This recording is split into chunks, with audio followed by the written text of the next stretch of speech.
समस्त को नमस्कार। मो संजीव कुमार साहू कलाहांडी विश्वविद्यालय असिस्टेंट प्रोफेसर इन इंग्लिश समस्त को स्वागत करुच्ची उत्कृष्टतर यही दशम संस्करण को। सर्वप्रथम स्वागत करुच्ची आम विश्वविद्यालय कुलपति एवं यही सभार सभापति प्रोफेसर संजय कुमार सुपति महोदय को। माणिकेश्वरी परिवार तरफ स्वागत जनाऊँची यही प्रेरणादायी प्रकृता माला को आज निमंत्रित अतिथि तथा वक्ता सुसाहित्यिका समाज सेविका एवं समाज खबर कागजर पूर्वतन कार्यवाही संपादिका श्रीमती मनोरमा महापात्र महोदया को मु स्वागत जनाऊँची आज अन्य निमंत्रित अतिथि जे आज युव समाजर आदर्श एवं समस्त हृदय समस्त हृदय रे स्पंदन करुवा युव गायक श्री विश्वजीत मिश्र को से आज मुख्य अतिथि परिचय प्रदान करवा हेबे। मु स्वागत जनाऊँची कलाहांडी विश्वविद्यालय कुलसचिव श्री पीताम्बर भोई सार को मु स्वागत जनाऊँची यही प्रकृता मालार आवाहक तथा कलाहांडी विश्वविद्यालय उपकुल सचिव कैप्टेन जयदेव साहू सार को सहित मु स्वागत जनाऊँची विभिन्न प्रांतर आम सहित जोड़ी होता विज्ञ श्रोता मानू तथा विश्वविद्यालय छात्र छात्री एवं मोर सहकर्मी मान। सर्वप्रथम मु अनुरोध करी सुश्री लिप्सा महारण को प्रारंभिक परिवेषण और प्रारंभिक संगीत परिवेषण करने सुश्री लिप्सा महाराणा एवं समस्त को अनुरोध भी करुच्ची निजर माइक टी को म्यूट रखिए। सुश्री लिप्सा महाराणा।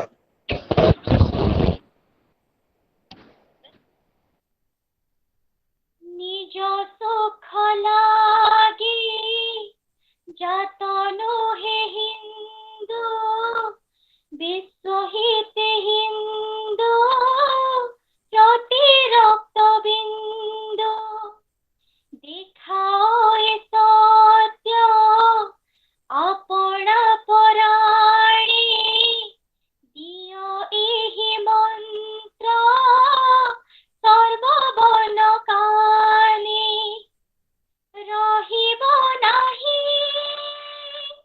नीति काले काले नात जीव सत्य न्याय करबारी प्रजा लागे चली प्रजापति सृष्टि प्रजा लागे इंद्र करे जल वृष्टि प्रजा लागे उदे रवि भ्रस्मितारा प्रजा लागे बहे सपनटी धारा प्रजा लागे राज्य प्रजार शासन जुगे जुगे इहा शास्त्र कथन मानव जीवन नुहई कि बड़ वर्ष मास दिन दंड कर्मी जीनार कर्म एक तार जीवनर मानदंड निसु मोर देह ए देश माटीरे देशवासी चाली जातु पिठीरे देशर स्वराज्य पथि जीति गाड़ पुरुत ही पड़ी मोर मांस हाड़ पुरुत ही पड़ी मोर मांस हाड़ पुरु पड़ी तो ही मोर मांस हाड़। धन्यवाद। धन्यवाद सुश्री लिप्सा महाराणा। आपण सुमथिर संगीत सब बेले आम कार्यक्रम को आहुरी सुगम कर दे थाए। धन्यवाद। आज विषय हूँ गोपबंधु दर्शन। ଏହି ବିଷୟ ଚୟନ ପଛରେ ଆମର ଦୁଇଟି ମୁଖ୍ୟ ଉଦ୍ଦେଶ୍ୟ ରହିଛି। ପ୍ରଥମ ଉଦ୍ଦେଶ୍ୟଟି ହେଲା ଓଡ଼ିଆ ଜାତି ଭାଷା ଓ ଓଡ଼ିଶାବାସୀଙ୍କ ପାଇଁ ଓଡ଼ିଶାବାସୀଙ୍କ ସେବାରେ ନିଜ ଜୀବନକୁ ଉତ୍ସର୍ଗ କରିଥିବା ଉତ୍କଳମଣି ଗୋପବନ୍ଧୁ ଦାସଙ୍କୁ ତାଙ୍କର 93 ଶ୍ରାଦ୍ଧ ବାର୍ଷିକୀରେ ଶ୍ରଦ୍ଧାଞ୍ଜଳି ଜ୍ଞାପନ କରିବା। ଦ୍ୱିତୀୟ ଉଦ୍ଦେଶ୍ୟଟି ହେଲା ଗୋପବନ୍ଧୁ ଦାସଙ୍କ ନୀତି ଆଦର୍ଶ ଏବଂ ଦର୍ଶନରେ ନିଜକୁ ଅନୁପ୍ରାଣିତ କରିବା। ମୁଁ ବର୍ତ୍ତମାନ ଅନୁରୋଧ କରୁଛି ଆଜିର ସ୍ୱାଗତ ଭାଷଣ ରଖିବା ପାଇଁ ଶ୍ରୀ ବିଶ୍ୱଜିତ ମିଶ୍ର ସାରଙ୍କୁ ଏବଂ ଆଜିର ବକ୍ତାଙ୍କର ପରିଚୟ ପ୍ରଦାନ କରିବେ ଏବଂ ସ୍ୱାଗତ ଭାଷଣ ରଖିବେ।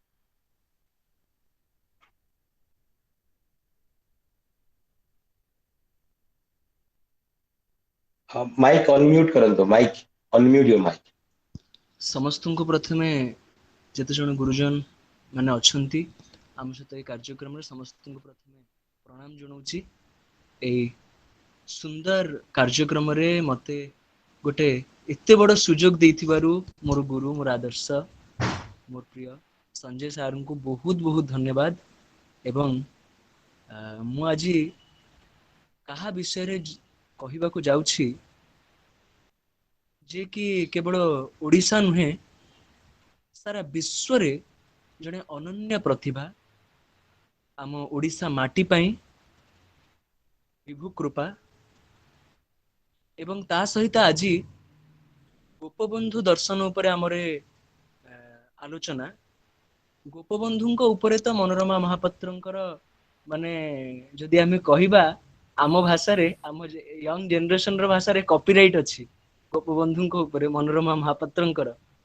ଏବଂ ଗୋଟେ ମନେ ପଡେ ଆଜି ଗୋଟେ ସୁନ୍ଦର କବିତା ଆଈଙ୍କର ଧୂଳି ପଟଳ କି ଚିର କାଳ ପାଇଁ ଆଚ୍ଛା ଦିପାରେ ସୂର୍ଯ୍ୟ ଶିଖା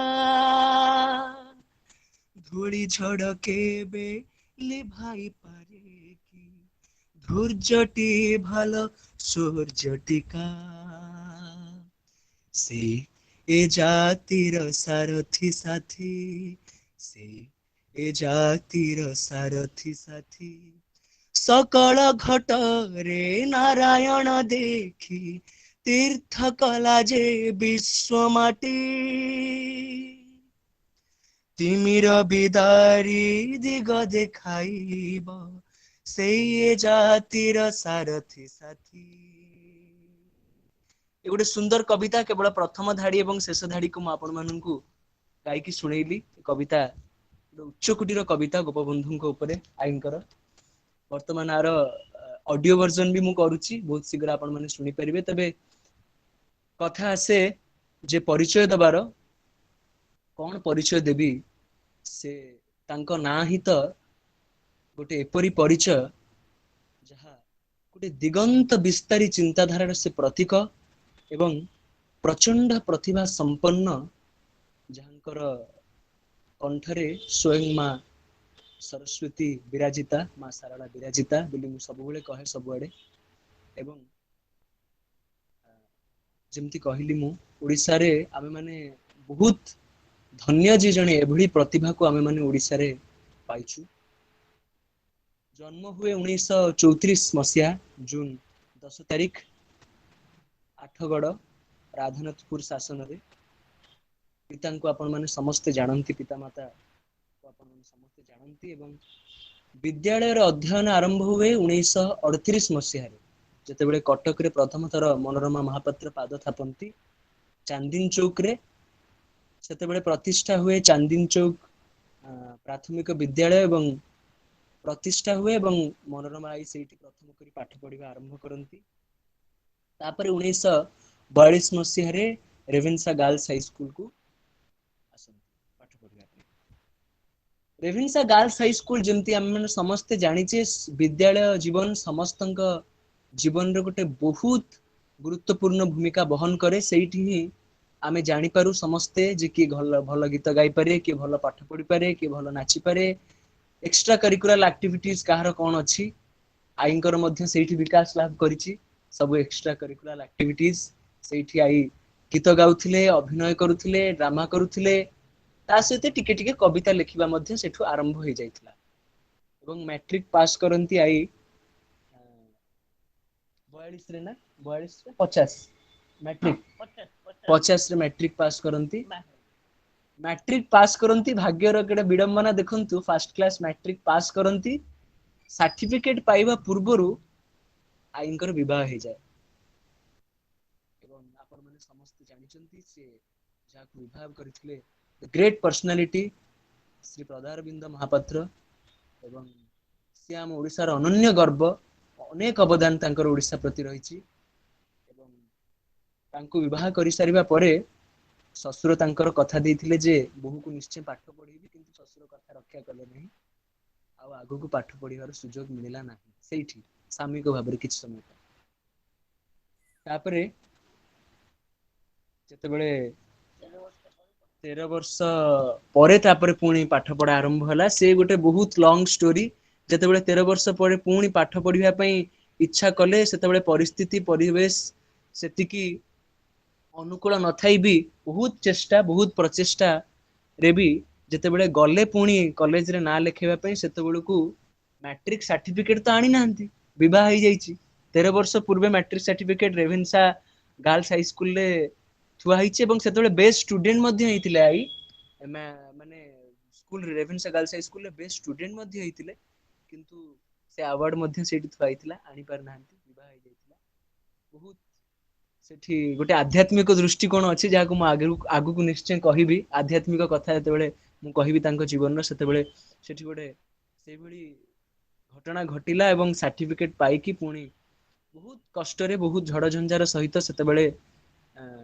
कटक रे जेतेबेले आई थिले से पाठ पढ़िबा समय रे सेतेबेले तांको सहित तांको चारोटी पिलांको सहित तांकर दुई जण छोट दियर मध्ये तांको सहित रहुथिले जे कि तांको पिला माननक बयसर 6टी पिलाକୁ से संभाळुथिले सेतेबेले एवं ता सहित से पाठ पढुथिले आज काली आमे जानिने जे केते जण महिला एमती आम समाज रे मिलिबे तो एई महिला जणे एपरी महिला जे कि जीवन रे अनेक झड़ झंझा को सामना करी मध्य केबे भी टळमळ हेई नांती केबे भी निज गति पथरु टिके भी विचलित हेई जाय नांती से होचंती हमर मनोरमा आई तापरे जेतेबेले बौद्ध को बदली ही गला सेतेबेले प्रथम लेखा छपा हला ता पूର୍ବरु 1956 मसिया रे बोधे जदी भूल नुहे 56 मसिया रे प्रजातंत्र रे सेतेबेले कविता कविता प्रकाश पाइथिला 1956 मसिया रे प्रथम थर आईंकर एवं तापे झंकार पुरस्कार मिलिथिला विश्व मिलन पुरस्कार अनेक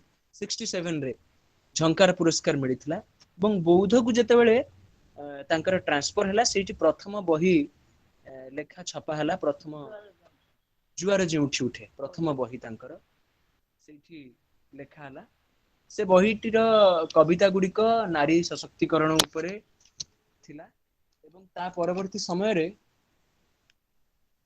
प्रथम थर आमे समस्त जानिचे गोटे बहुत इंटरेस्टिंग कथा जे मनोरमा महापात्र जणे सुसाहित्यिका सुसांबादिका एवं शिक्षयित्री ता सहित जणे चमत्कार वक्ता तांकर स्पीच सुनिबा पई बहुत लोक वेट करि थांती मीटिंग रे एवं से हम माने समस्त क्यूरियोसिटी थिबो जिज्ञासा थिबो जे से स्पीच दबार परंपरा आरंभ कोठी होला प्रथम थरे केबे स्पीच देथिले त से गोटे इंटरेस्टिंग स्टोरी जेबे प्रथम थरे स्पीच दबाक जाइथिले ता पूर्व दिन नर्वस हेकी पळि आसिले स्पीच देई पार नथिले महताब डाकी के आईन को कहिले जे तुमे डरो ना तांको मनोबल को दृढ़ कले तांको एनकरेज कले एवं ता पर दिन 1959 मसिहा केरल रु मिस जोसेफ आसीथिले सेठी हां मिस जोसेफ केरल रु आसीथिले एवं सेठी प्रथम थर आई स्पीच देथिले ओडिया लेखिकांकर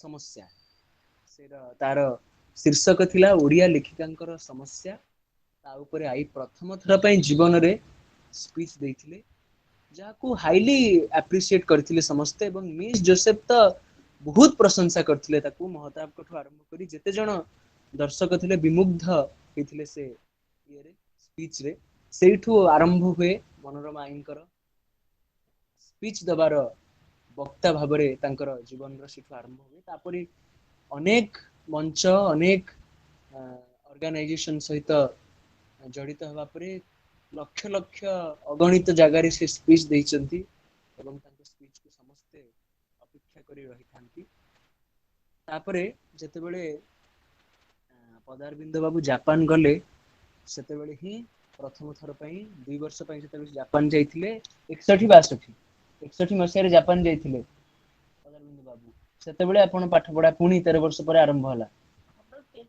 63 रे आरंभ होला पुणी थरे पाठ पढा कॉलेज जीवन रो समय से फेरिके आसबा पर आरंभ होला तापरे सेठू इकोनॉमिक्स को हाँ यूनिवर्सिटी रे फर्स्ट हेतिले उत्कल यूनिवर्सिटी रे सार ओडिसा रे सेतबेले फर्स्ट हेतिले प्री यूनिवर्सिटी रे फर्स्ट हेतिले आई तापरे आरंभ होला इकोनॉमिक्स सहित मनोरमा महापात्रଙ୍କ यात्रा इकोनॉमिक्स मात्र 2 मार्क पई फर्स्ट क्लास रु वंचित हेले तेनु डिसाइड कले जे ओडिया पढिबे इकोनॉमिक्स ऑनर्स थिबा सत्वे ओडिया पढिबा पई डिसाइड कले एवं जेतेबेले गले सेठी की तांको ना आई कोन जे कहिले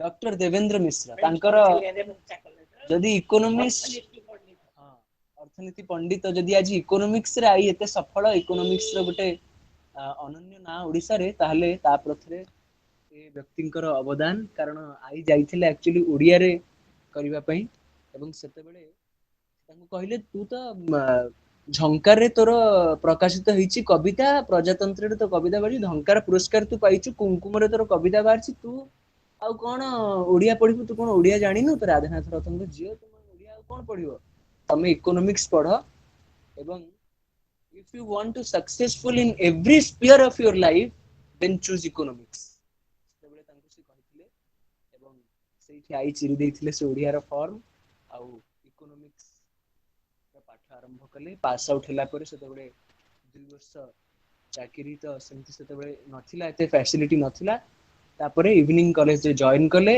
एवं तापरे रेभेन्सा तापरे रेभेन्सा रे दीर्घ 13 वर्ष अनेक छात्र छात्रींकर प्रिय होचंती मनोरमा महापात्र ता भितरु मो बाबा मध्ये जणे मो बाबा संजय सर एमानकु समस्त को आई पाठ पढैचंती रेभेन्सा रे तापरे 85 रे चाकरी छाड़िबे से चाकरी छाड़िबा पूर्व गोटे छोटिया घटना जे समाज रु आसिला चिठी आसिला जे आपण यदि 50 वर्ष हि जिवो आइन को तबे आउ ताले सोसाइटी रे से मेंबर हि परिबेनी समाज रे तेनु तांको कहिले आपण तुरंत जॉइन करंतु आमे 4 दिन मध्ये अपेक्षा करि परिबुनी आपण चाकरी छाडंतु एवं समाज रे जॉइन करंतु तार कारण कोन राधानाथ रथंक परे आमे आपनकु समाज रो एडिटर करिवु आपनकु आमे एडिटर भाबरे देखुछु आगुकु भविष्यत रे आपण यथाशीघ्र समाज रे जॉइन करंतु बोली चिट्ठी आसला सोसाइटी चिट्ठी आसला हां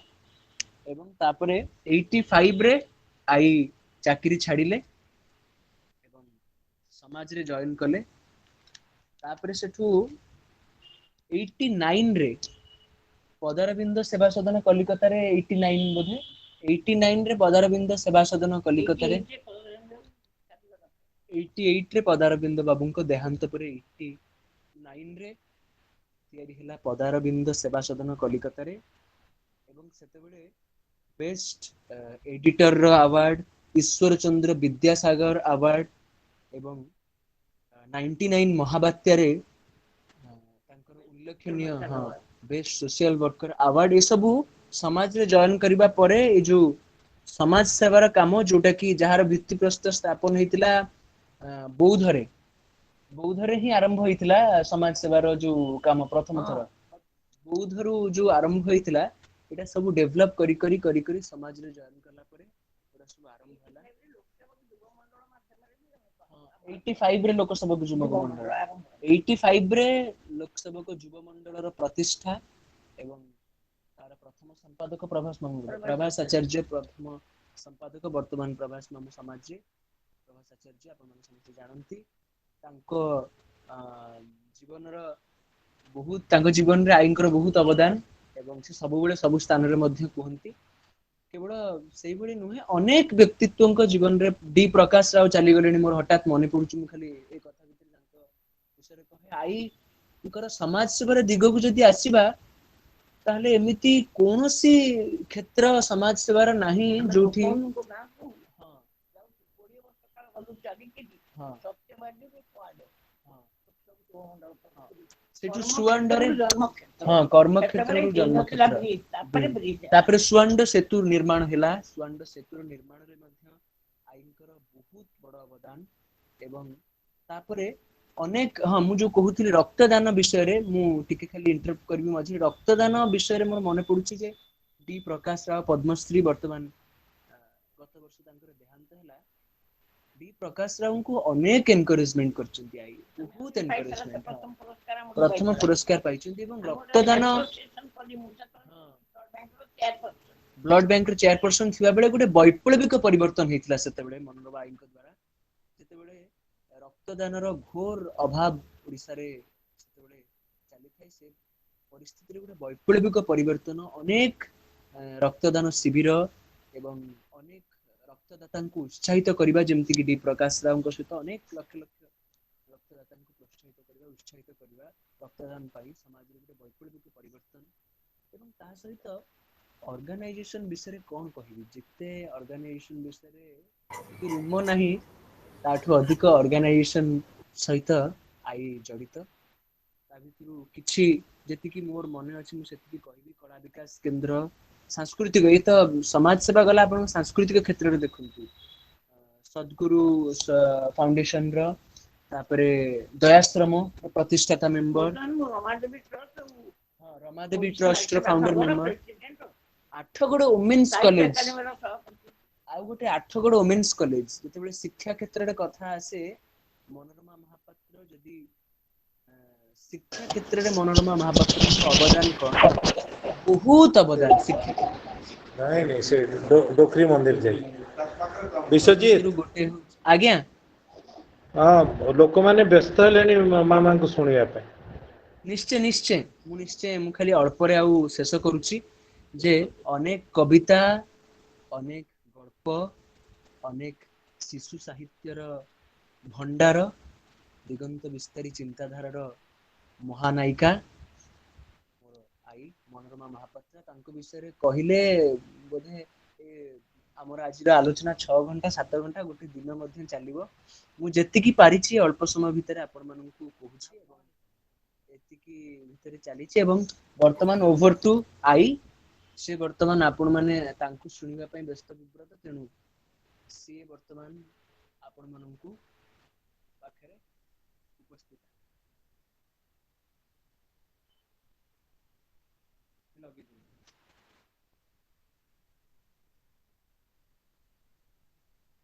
ମୋ ଜାତିର ତ୍ରାଣକର୍ତ୍ତା ମୋ ଜାତିର ନମସ୍ୟ ବିଶ୍ୱ ପ୍ରେମର ନିଦର୍ଶନ ଏ ଯଜ୍ଞର ଏକ ବିସ୍ମୟ ମୋର ଗୁରୁ ମୋ ପିତାଙ୍କର ଗୁରୁ ଏବଂ ମାନବବାଦର ମନ୍ତ୍ର ଦାତା କହିଲେ ଅତ୍ୟୁକ୍ତି ନାହିଁ ପୁଣ୍ୟାତ୍ମା ଉତ୍କଳମଣି ଗୋପବନ୍ଧୁଙ୍କ ପବିତ୍ର ସ୍ମୃତି ଉଦ୍ଦେଶ୍ୟରେ ପ୍ରଣାମ ଅର୍ପଣ କରୁଛି ପରମ ଶ୍ରଦ୍ଧେୟ ଆମର ଭାଇସ୍ ଚାନ୍ସେଲର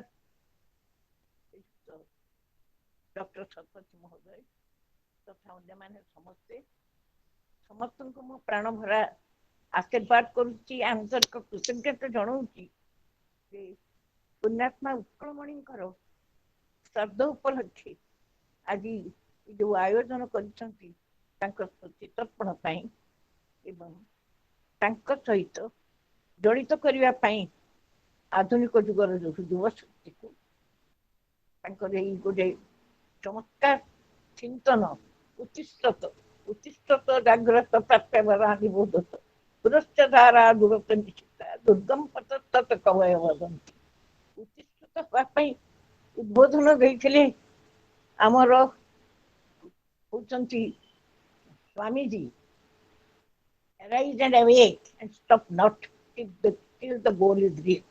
ଏପର୍ଯ୍ୟନ୍ତ ଆମେ ଲକ୍ଷ୍ୟ ସ୍ଥଳରେ ପହଞ୍ଚି ନାହୁଁ ତେଣୁ ଏହି ଉତ୍ତିଷ୍ଠତର ମହତ୍ଵ ବହୁତ ଅଧିକ ଅଛି ଏବେ ବି ଆମକୁ ଚାଲିବାକୁ ହବ ଏବେ ବି ପଥ ହୋଇନି ଶେଷ ଏବେ ବି ଲୋଡ଼ା ହାଡ଼ ମାଉଁସ ଆହୁରି କେତେ ତନୁର କ୍ଷୟ ଆହୁରି କେତେ ଜୀବନ ଦାନ ମୁକ୍ତି ପାଇଁ ମତ୍ତ ହୋଇ ଆଗେଇ ଆସ ଆୟୁଷ୍ମତୀ ଆୟୁଷ୍ମାନ ଆଗେଇ ଆସ ଆୟୁଷ୍ମତୀ ଆୟୁଷ୍ମାନ ଗର୍ତ୍ତ ଭରା ଅଗଣିତ ଗର୍ତ୍ତ ଭରା ଏରାଟ ପଥେ କେମିତି କହ যোজনা রথ নন্দী ঘোষ ছুটিব তেজি অশ্রুদাহ অন্ধ আমি বদ্ধ ভূমি দিগ্বলয় দিশে ম্লান নেত্ରୋତ୍ସবে ନେତ୍ର ଦିଅ ଏ ଜାତି କରୁ ସୂର୍ଯ୍ୟ ସ୍ନାନ।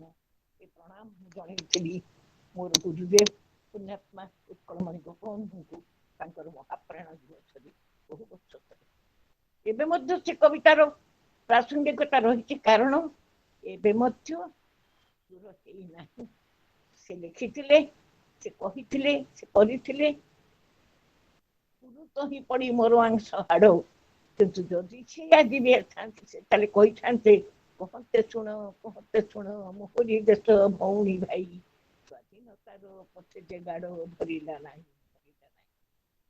ଗାଡ଼ ଯଦି ଭରିଥାନ୍ତା ତାହେଲେ ଆଜିର ଉତ୍କଳ, ଆଜିର ଭାରତ ଅନ୍ୟ ପ୍ରକାର। ତଥାପି ଆଧ୍ୟାତ୍ମବାଦୀ ପୁଣ୍ୟାତ୍ମା ଗୋପବନ୍ଧୁ ବିଶ୍ୱାସ କରିଥିଲେ, ନିଶ୍ଚୟ ଯେତେବେଳେ ସଦ୍ବୃତ୍ତି ଉଦୟ ହବ, ସଦ୍ଭାବନା ଉଦୟ ହବ, ଯୁବଶକ୍ତି ଦୃଢ଼ ହେବେ, ନିଶ୍ଚୟ ଧ୍ୟେୟ ମୁଖେଇବେ ଓ ଲକ୍ଷ୍ୟସ୍ଥଳରେ ପହଞ୍ଚିବେ। ଶିଖେ ଲୟ ରଖି ଚାଲିବି ଲୋକ। ସେ ମଣିଷ ଦୁର୍ଲଭ। ଯେତେବେଳେ ସମାଜରେ କିଛି ଗୋଟିଏ ଅଘଟଣ ଘଟେ, ସେତେବେଳେ ପ୍ରଭୁ ଭିନ୍ନ ଭିନ୍ନ ରୂପରେ ଆସିଥାନ୍ତି। ସେହିପରି ଊନବିଂଶ ଶତାବ୍ଦୀର ମଧ୍ୟ ଭାଗରେ 1877 ମସିହା ଅକ୍ଟୋବର ମାସ 9 ତାରିଖରେ ସୁଆଣ୍ଡ ବୋଲି ଗୋଟେ ଗାଁ, କିଛି ବିଖ୍ୟାତ ନୁହେଁ, ସେ ଗାଁରେ ଜନ୍ମ ହେଲେ ଜଣେ ବିଶ୍ୱମାନବ, ଜଣେ ବିଚକ୍ଷଣ ଚିନ୍ତକ, ଐଶ୍ୱରିକ ଭାବାପନ୍ନ ଜଣେ ସନ୍ଥ, ଜଣେ ସାଧୁ, ଜଣେ ସଂକଳ୍ପବଦ୍ଧ ସନ୍ନ୍ୟାସୀ, ଯେ ଗୃହୀ ନୁହନ୍ତି ଏବଂ ପରୋପକାର ସଦ୍ଗାୟ ପାପାୟ ପରପୀଡ଼ନ ମେ ମହାମନ୍ତ୍ରରେ ଅନୁକ୍ଷଣ ଅଭିମନ୍ତ୍ରିତ ଚେତନାରେ ଏକ ଦୀପ୍ତିମୟ ଉଜ୍ଜ୍ୱଳ ଶିଖା। ତା ନ ହେଇଥିଲେ ସେଇ ଗାଁରେ ସେ ଭାର୍ଗ ଭିତରରେ ବର୍ଷ ସଂକଳ୍ପ ନେଇଥିଲେ ଯେ ଆମେ ଯୋଉ ଅବସ୍ଥାରେ ଆମ ଦେଶକୁ ଦେଖିଲୁ, ଆମେ ଗଲାବେଳକୁ ଯେମିତି ତାଠୁ ଯଥେଷ୍ଟ ଭଲ ଭାବରେ ତାକୁ ପରିବର୍ତ୍ତିତ କରିକି ଯାଇପାରୁ। ଶୁଦ୍ଧ ସଂକଳ୍ପ ସଂକଳ୍ପକୁ ସେ କେବେ ହେଲେ ନିମିଷକ ପାଇଁ, ଚିର ମୁହୂର୍ତ୍ତ ପାଇଁ ବିଚ୍ୟୁତ ହେଇନାହାନ୍ତି। ଦୀକ୍ଷାରେ ଥରେ କରିଛ ବିଶ୍ୱାସ, ନ ଛାଡୁ ତାତିବା ଯାଏଁକି ନିଶ୍ୱାସ।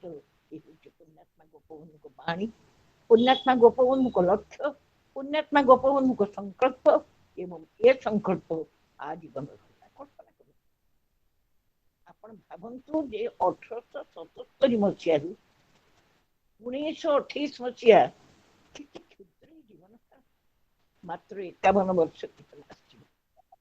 କୌଣସି ସାଧନ ନ କରି ଗଲେ ସେ ଅସାଧ୍ୟ କାର୍ଯ୍ୟ କରିଛନ୍ତି, ଯାହା କଳ୍ପନାତୀତ।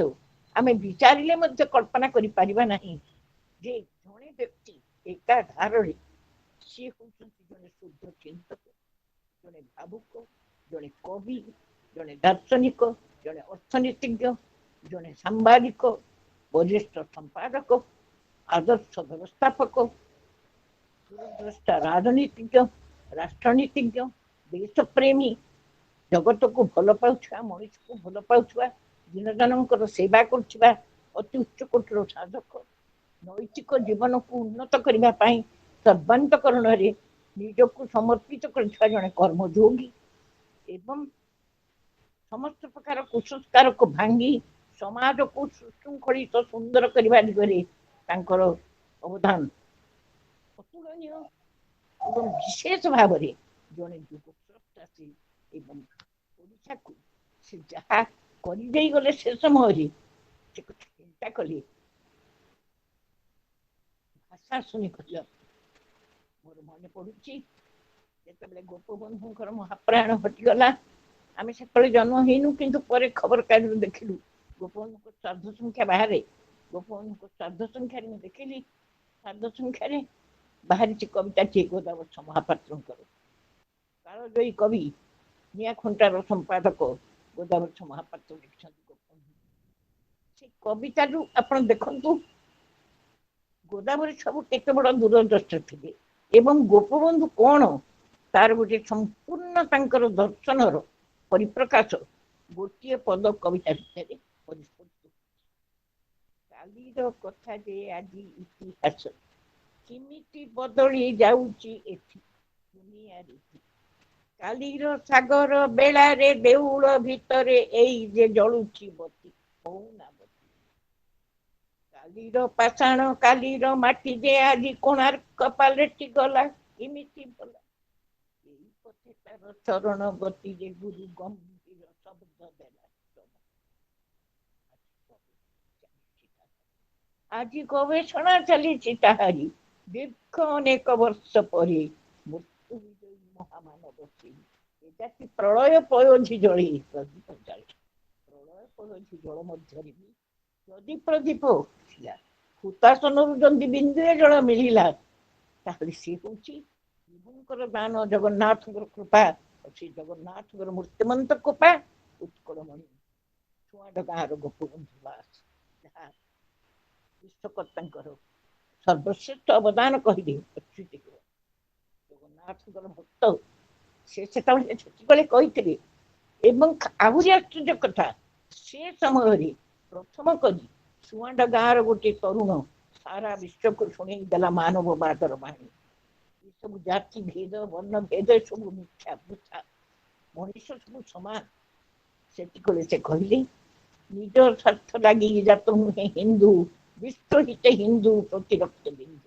ଏଇ ବିଶ୍ୱ ଚେତନା, ବିଶ୍ୱ ମାନବ ଭାବର ପ୍ରକାଶ ତାଙ୍କର ସମସ୍ତ ବ୍ୟକ୍ତିତ୍ୱ ଭିତରେ, ତାଙ୍କର ଜୀବନ ଭିତରେ ପ୍ରତି କ୍ଷେତ୍ରରେ ଯାହା ସେ ଚିନ୍ତା କରିଛନ୍ତି ଶୁଦ୍ଧ ସଂକଳ୍ପ, ସଂକଳ୍ପକୁ ରୂପାନ୍ତରିତ କରିବା ପାଇଁ ସମସ୍ତ ପ୍ରକାର ତ୍ୟାଗ, ସମସ୍ତ ପ୍ରକାର ସାଧନା, ସମସ୍ତ ପ୍ରକାର କଠୋର ପରିଶ୍ରମ, ନୀତିନିଷ୍ଠ ଉଦ୍ୟମ ଲକ୍ଷ୍ୟ ପଥରେ ଯିବା ପାଇଁ।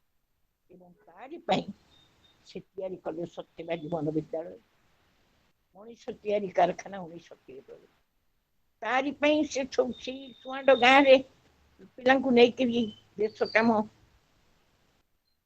ଚିନ୍ତା କରେଇଲେ। ରଥଯାତ୍ରା ସମୟରେ ସବୁ ଲୋକଙ୍କୁ ସାହାଯ୍ୟ ଦେଲେ ପୁରୀରେ। ଏବଂ ତାହାରି ପାଇଁ ସିଏ ଯେତେବେଳେ ଗଲେ ବ୍ୟବସ୍ଥାପକ ସଭାର ସଦସ୍ୟ ହେଇକରି, ସେଇଥିପାଇଁ ସିଏ ଆମର ବନ୍ୟା ବାତ୍ୟା लेकिन ବିଭୀଷିକାର वो ଅନନ୍ତର नहीं जाएगा, रहने दे।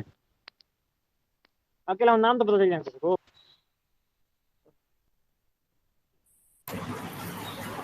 ମ୍ୟାଡାମ ଟିକେ ଶୁଭୁନି ମ୍ୟାଡାମ, ଟିକେ ମାନେ ମାଇକ ଟା ପାଖରେ ଟିକେ ରଖିଲେ ଭଲ ହବ। ବିଶ୍ୱଜିତ ବାବୁ ଆଚ୍ଛା ଟିକେ ଆଚ୍ଛା ଆଡଜଷ୍ଟ କଲେ ମାଇକ୍ ଟା। ହଁ ଟିକେ ଆଡଜଷ୍ଟ କରିଦିଅନ୍ତୁ ଟିକେ ଠିକ ହବ। ମୁଁ ତ କିଛି ପାଖରେ ତୁ ନାହିଁ କିନ୍ତୁ ନା ନା ଏଇଟା ଏଇଟା ଏଇ ମାଇକ୍ ଟା ସ୍ପିକର ଟା ହଁ। ଶୁଣା ଯାଉନି। ଆପଣ କୁହନ୍ତୁ, ଏବେ ମୁଁ କ୍ଲୋଜ କରିଦଉଛି, ଆପଣ କୁହନ୍ତୁ। ହଁ ଏବେ ହ୍ୟାଲୋ। ଶୁଭୁଛି ମ୍ୟାଡାମ, ଏବେ ଶୁଭୁଛି ମ୍ୟାଡାମ। ଆଚ୍ଛା ଆଚ୍ଛା, ସରି ମୁଁ ଜାଣିପାରିଲିନି। ତେବେ ସିଏ ଉତ୍କଳମଣି ଗୋପବନ୍ଧୁ ଯେତେବେଳେ ବ୍ୟବସ୍ଥା ସଭା ସଦସ୍ୟ ଥିଲେ, ସେ ସମୟରେ ଇଂରେଜ ସରକାର ବ୍ରିଟିଶ ସାହେବଙ୍କୁ କିଭଳି ଭାବରେ ପ୍ରକୃତ ଉତ୍କଳର ଦୁଃଖ କାହାଣୀ ଜଣେଇବେ ବୋଲି ସେ ମୁଠି ଶାଗକୁ କାନିରେ ବାନ୍ଧି ସେ ଯାଇକି ସେଠି ଦେଖେଇଲେ। ଏବଂ ଏଭଳି ଅଶ୍ରୁ ବିଗଳିତ କଣ୍ଠରେ ବିଶୁଦ୍ଧ ଇଂରାଜୀରେ ପ୍ରକୃତ ଅବସ୍ଥା ବର୍ଣ୍ଣନା କଲେ। ସେଠି ଯୋଉମାନେ ଥିଲେ ସମସ୍ତେ ଚକିତ ଚାହିଁ ରହିଲେ, କିଏ ଆଣ୍ଠୁ ଲୁଚୁନି ଖଦଡ ଲୁଗା ପିନ୍ଧିଥିବା ଏ ମଣିଷଟି କିଏ? ଏଭଳି ଭାବରେ ଭାବ ବିଫଳ ହୋଇ କହୁଛନ୍ତି କଥା, ଯାହା କରିବାର କଥା କରିନାହାନ୍ତି। ନିଜ ଆଖିରେ ଦେଖି କରନ୍ତୁ ବୋଲି ଶେଷକୁ ତାଙ୍କର ବିଚକ୍ଷଣ ଦୂରଦୃଷ୍ଟିର ଅନ୍ୟକୁ ପ୍ରଭାବିତ କରିବାର ଯୋଉ ତାଙ୍କର ଅପୂର୍ବ ଶକ୍ତି, ମାନସିକ ଶକ୍ତି, ଯାହା ଫଳରେ ସରକାର ବାହାଦୁର ନିଜେ ଆସିଲେ, ଦେଖିଲେ ପିତ୍ତଳ ଖଡୁ ବୋଲି ଯାହାକୁ ସୁନା ବୋଲି କହୁଥିଲେ ସେ ପିତ୍ତଳ, ଏବଂ ଲୋକମାନେ କି ଅବସ୍ଥାରେ ଅଛନ୍ତି ଦେଖିକି ସେସବୁ କହିଲେ ଆମେ ମାନୁଛୁ, ସ୍ୱୀକାର କରୁଛୁ ସରକାର ଯାହା କରିବା କଥା କରିନାହାନ୍ତି। ଏବଂ ସେ ଭିତରେ ସେ ତାର ପ୍ରତିକାର କରିବା ପାଇଁ ମଧ୍ୟ ଉଦ୍ୟମ କଲେ। ଖାଲି ସେତିକି ନୁହେଁ, ତାଙ୍କ ଆଖିରେ ଗୋପବନ୍ଧୁ ହେଇଗଲେ ଏକ ମହାନ ଦେବତା ତୁଲ୍ୟ ମଣିଷ। ସେତେବେଳେ ଗୋପବନ୍ଧୁ ଚିନ୍ତା କଲେ, ଗୋପବନ୍ଧୁ ଚିନ୍ତା କଲେ ଖାଲି ଏମିତି ଆସି ସରକାରଙ୍କ ଆଗରେ କହିଲେ ଅବସ୍ଥା ଦେଖିଲେ ହବ ନାହିଁ। ସରକାରଙ୍କ ନିଦ୍ରା ଭଙ୍ଗ କରିବାକୁ ହବ। ନିଦ୍ରା ଭଙ୍ଗ କରିବାକୁ ହେଲେ ଗୋଟେ ଘଣ୍ଟ ବାଜିବା ଦରକାର। ସେ ଘଣ୍ଟ କଣ? ସଚେତନତାର ଘଣ୍ଟ କଦାପି ମନକୁ ବାଜିବ ନାହିଁ, ନିଷ୍ଠାର ସହ ବଜେଇ ଚାଲରେ ଦୂରକୁ ଶୁଭି ଗଛେଇ। ସେ ସଚେତନତାର ଘଣ୍ଟା ହଉଛି ସାମ୍ବାଦିକତାର ଘଣ୍ଟା। ତାହା ହିଁ ହଉଛି ସମ୍ବାଦପତ୍ରର ଜନ୍ମ। ସମ୍ବାଦପତ୍ର ସେ ସମୟରେ ଥିଲା ସେବାର ମାଧ୍ୟମ। ସେ କଳ୍ପନା କଲେ ଯେ ଯଦି ସମ୍ବାଦପତ୍ରଟି ଛପା ହବ, ପିଲେ ଗାଁ ଲୋକେ ଆମର 2 ଅକ୍ଷର ପାଠ ପଢିବେ, ସେ ତାଙ୍କ ଦୁଃଖ ଗୁହାରିକୁ ଆମେ ତାଙ୍କ ସମ୍ବାଦପତ୍ରରେ ବାହାର କରିବୁ, ସରକାର ଆଗରେ ଗୁହାରି କରିପାରିବୁ, ସରକାର ସେ ଗୁହାରି ଶୁଣିପାରିବ, ଶିକ୍ଷାର ପ୍ରସାର ହବ ଏବଂ ଦେଶର କଲ୍ୟାଣ ହବ, ଉନ୍ନତି ହବ, ଅର୍ଥନୈତିକ ଉନ୍ନତି, କୃଷିଗତ ଉନ୍ନତି, ବିପଦ ଆପଦ ସମୟରେ ସାହାଯ୍ୟ କରିବାକୁ ଚାହୁଁଥିବା ବ୍ୟକ୍ତି ମଧ୍ୟ ସାହାଯ୍ୟ କରିପାରିବେ। ଯିଏ ଚାହୁଁଥିବେ ଭଲ କାମ କରିବାକୁ, ତାଙ୍କୁ ଭଲ କାମ କରିବା ପାଇଁ ସୁଯୋଗ ମଧ୍ୟ ମିଳିବ। ଏଥିରେ କେବଳ ସେବାର ମାଧ୍ୟମ ଥିଲା ସମ୍ବାଦପତ୍ର। ସେ କଥା ଚିନ୍ତା କଲି ଗୋପବନ୍ଧୁ। ଗୋପବନ୍ଧୁ ଯାଇଛନ୍ତି ଚାଇବସାକୁ, ସେଠି ବିଚ୍ଛିନ୍ନାଞ୍ଚଳ ଏକତ୍ରୀକରଣ ଥିଲା ତାଙ୍କର କାମ। ଏକାଧାରରେ ସେ ଓଡ଼ିଶାର ସର୍ବାଙ୍ଗୀନ ଉନ୍ନତି ଚିନ୍ତା କରିବା ସଙ୍ଗେ ସଙ୍ଗେ ସମଗ୍ର ଭାରତ କଥା ଚିନ୍ତା କରୁଥିଲେ ଏବଂ ବିଶ୍ୱ ମାନବିକତାର କଥାକୁ ସେ ଚିନ୍ତା କରୁଥିଲେ। ସେ କଥା ମଧ୍ୟ କହିଥିଲେ, ଯଦି ଭାରତରେ ଗୋଟିଏ ଭାଷା ହୁଏ, ତେବେ ମୁଁ ମଧ୍ୟ ଉତ୍କଳ ଭାଷାକୁ ଛାଡ଼ି ସେଇ ଭାଷାକୁ ଗ୍ରହଣ କରିବାକୁ ଆପତ୍ତି କରିବୁନି। କେତେ ବଡ଼ ଉଦାର ମନ ତାଙ୍କର ଥିଲା। ସେଇଠି ଯେତେବେଳେ ସେଠି ପହଞ୍ଚିଲେ ଗୋପବନ୍ଧୁ ତାଙ୍କର ପୁଣ୍ୟ ଭୂମିରେ, ସେଠି ପହଞ୍ଚିଛନ୍ତି। ଗେଟେ ସାହେବଙ୍କୁ ଚିଠି ଲେଖିବାକୁ ଅଛି, 16 ପୃଷ୍ଠାର ଚିଠି। କିଏ ସେ ଟାଇପ୍ କରିବ? କୋଉଠୁ ଆଣିବେ? କାହାକୁ ଡାକିବେ? ପଚାରିଲେ ହରିହର ମହାପାତ୍ରଙ୍କ ପିତା ଥାନ୍ତି ସେଠି ସ୍କୁଲର ମାଷ୍ଟର। ତାଙ୍କୁ କହିଲେ, ହଇଏ କୋଉଠୁ ପିଲାଟିଏ ମିଳନ୍ତାନି, ମୋଠୁ ଟିକେ ସୂତ ଲିଖନ ନିଅନ୍ତା, ମୋଟେ ଲେଖିକିରି ପଠେଇବାକୁ ହବ।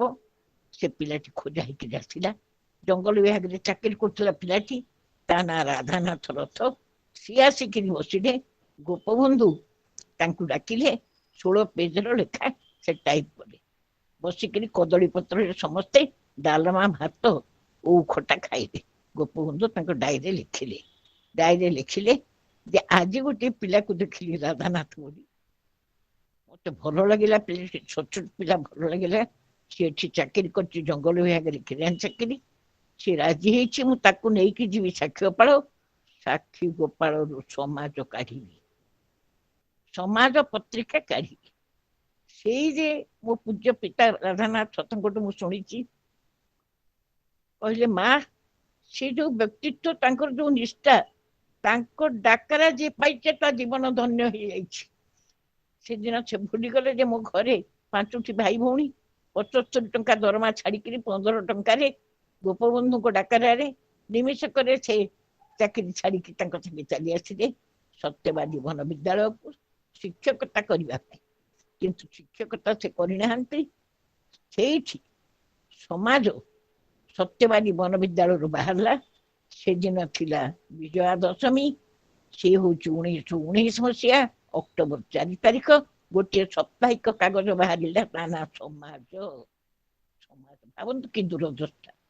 ସମାଜର କଲ୍ୟାଣ ପାଇଁ, ସମାଜର ଉତ୍ଥାନ ପାଇଁ, ସମାଜର ମଙ୍ଗଳ ପାଇଁ, ସମାଜରୁ ଅପସଂସ୍କୃତିକୁ ଦୂର କରିବା ପାଇଁ, ସମାଜକୁ ସମାର୍ଜିତ କରିବା ପାଇଁ, ସମାଜକୁ କୁସଂସ୍କାର ମୁକ୍ତ କରିବା ପାଇଁ, ସମାଜରେ ଉଦାର ମାନବିକତାର ବୀଜ ବପନ କରିବା ପାଇଁ ଉଦ୍ଦିଷ୍ଟ ଚିନ୍ତନ ସମାଜ ରୂପରେ ରୂପାୟିତ ହେଲା। ଆପଣ ମାନେ ମୋ କଥା ଶୁଣି ପାରୁଛନ୍ତି? ହଁ ଆଜ୍ଞା, ମାମା ଶୁଣି ଶୁଭୁଛି। ପାରୁଛନ୍ତି? ହଁ ହଁ, ମାମା ଶୁଣାଯାଉଛି ଶୁଭୁଛି ଶୁଣାଯାଉଛି ଭଲରେ। ଶୁଭୁଛି।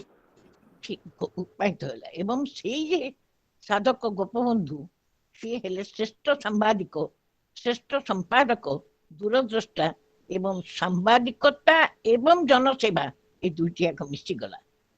ତା ସହିତ ସ୍ୱରାଜ୍ୟ ଆନ୍ଦୋଳନ, ଗାନ୍ଧିଜୀଙ୍କ ଅସହଯୋଗ ଆନ୍ଦୋଳନକୁ ଆଣିଲେ 1919 ସମାଚାର ହେଲା। 1921 ଥିଲେ ଏବଂ ଗାନ୍ଧିଜୀଙ୍କର ଅସହଯୋଗ ଆନ୍ଦୋଳନକୁ ସେ ନିଜେ ଆଣିଲେ, ଗୋପବନ୍ଧୁ ଆଣିଲେ ଓଡ଼ିଶାକୁ, ଯାହାକି ତାଙ୍କର ମନ୍ଦିରାତ୍ମକ କଥାରେ ସେ ତାଙ୍କୁ ପରିଷ୍କାର କରି ଲେଖିଛନ୍ତି। ଏବଂ ଜଗନ୍ନାଥଙ୍କର ଅପାର କରୁଣା ବୋଲି ବିଚାରିକିରି ସେ କହିଲେ, ଯେତେବେଳେ କଂଗ୍ରେସ ଅଧିବେଶନରେ ଦେଖିଲେ ଆନି ବେସାନ୍ତ ବସିଛନ୍ତି, ଲାଲା ଲଜପତ ରାୟ, ଗାନ୍ଧିଜୀ ଆନି ବେସାନ୍ତ ଆସି କହିଲେ, ମୁଁ ଜଗନ୍ନାଥ, ବଳଭଦ୍ର, ସୁଭଦ୍ରାଙ୍କୁ କଲିକତା ଦେଖିକିରି ଆଇଲି। କାରଣ ଚତୁର୍ଦିଗଙ୍କୁ ତାଙ୍କୁ ଜଗନ୍ନାଥ ସେ ଦେଖିଲେ। ଯହିଁ ତହିଁ ଥିଲେ ଭାରତ ବକ୍ଷରେ, ମଣିବି ମୁଁ ଅଛି ଆପଣା କକ୍ଷରେ, ମୋ ନେତ୍ରେ ସମଗ୍ର ଶିଳା ଶାଳଗ୍ରାମ, ପ୍ରତିଷ୍ଠାନ ମୋର ପୁଣ୍ୟପୁରୀ ଧାମ, ପ୍ରତି ଧର୍ମାଳୟ ମୋର ନୀଳାଚଳ ଏବଂ ଭାରତ ଜଗତ କମଳେ ଭାରତ ଭାରତ କେଶର ତା ମଧ୍ୟ କେଶର ପୁଣ୍ୟ ନୀଳାଚଳ।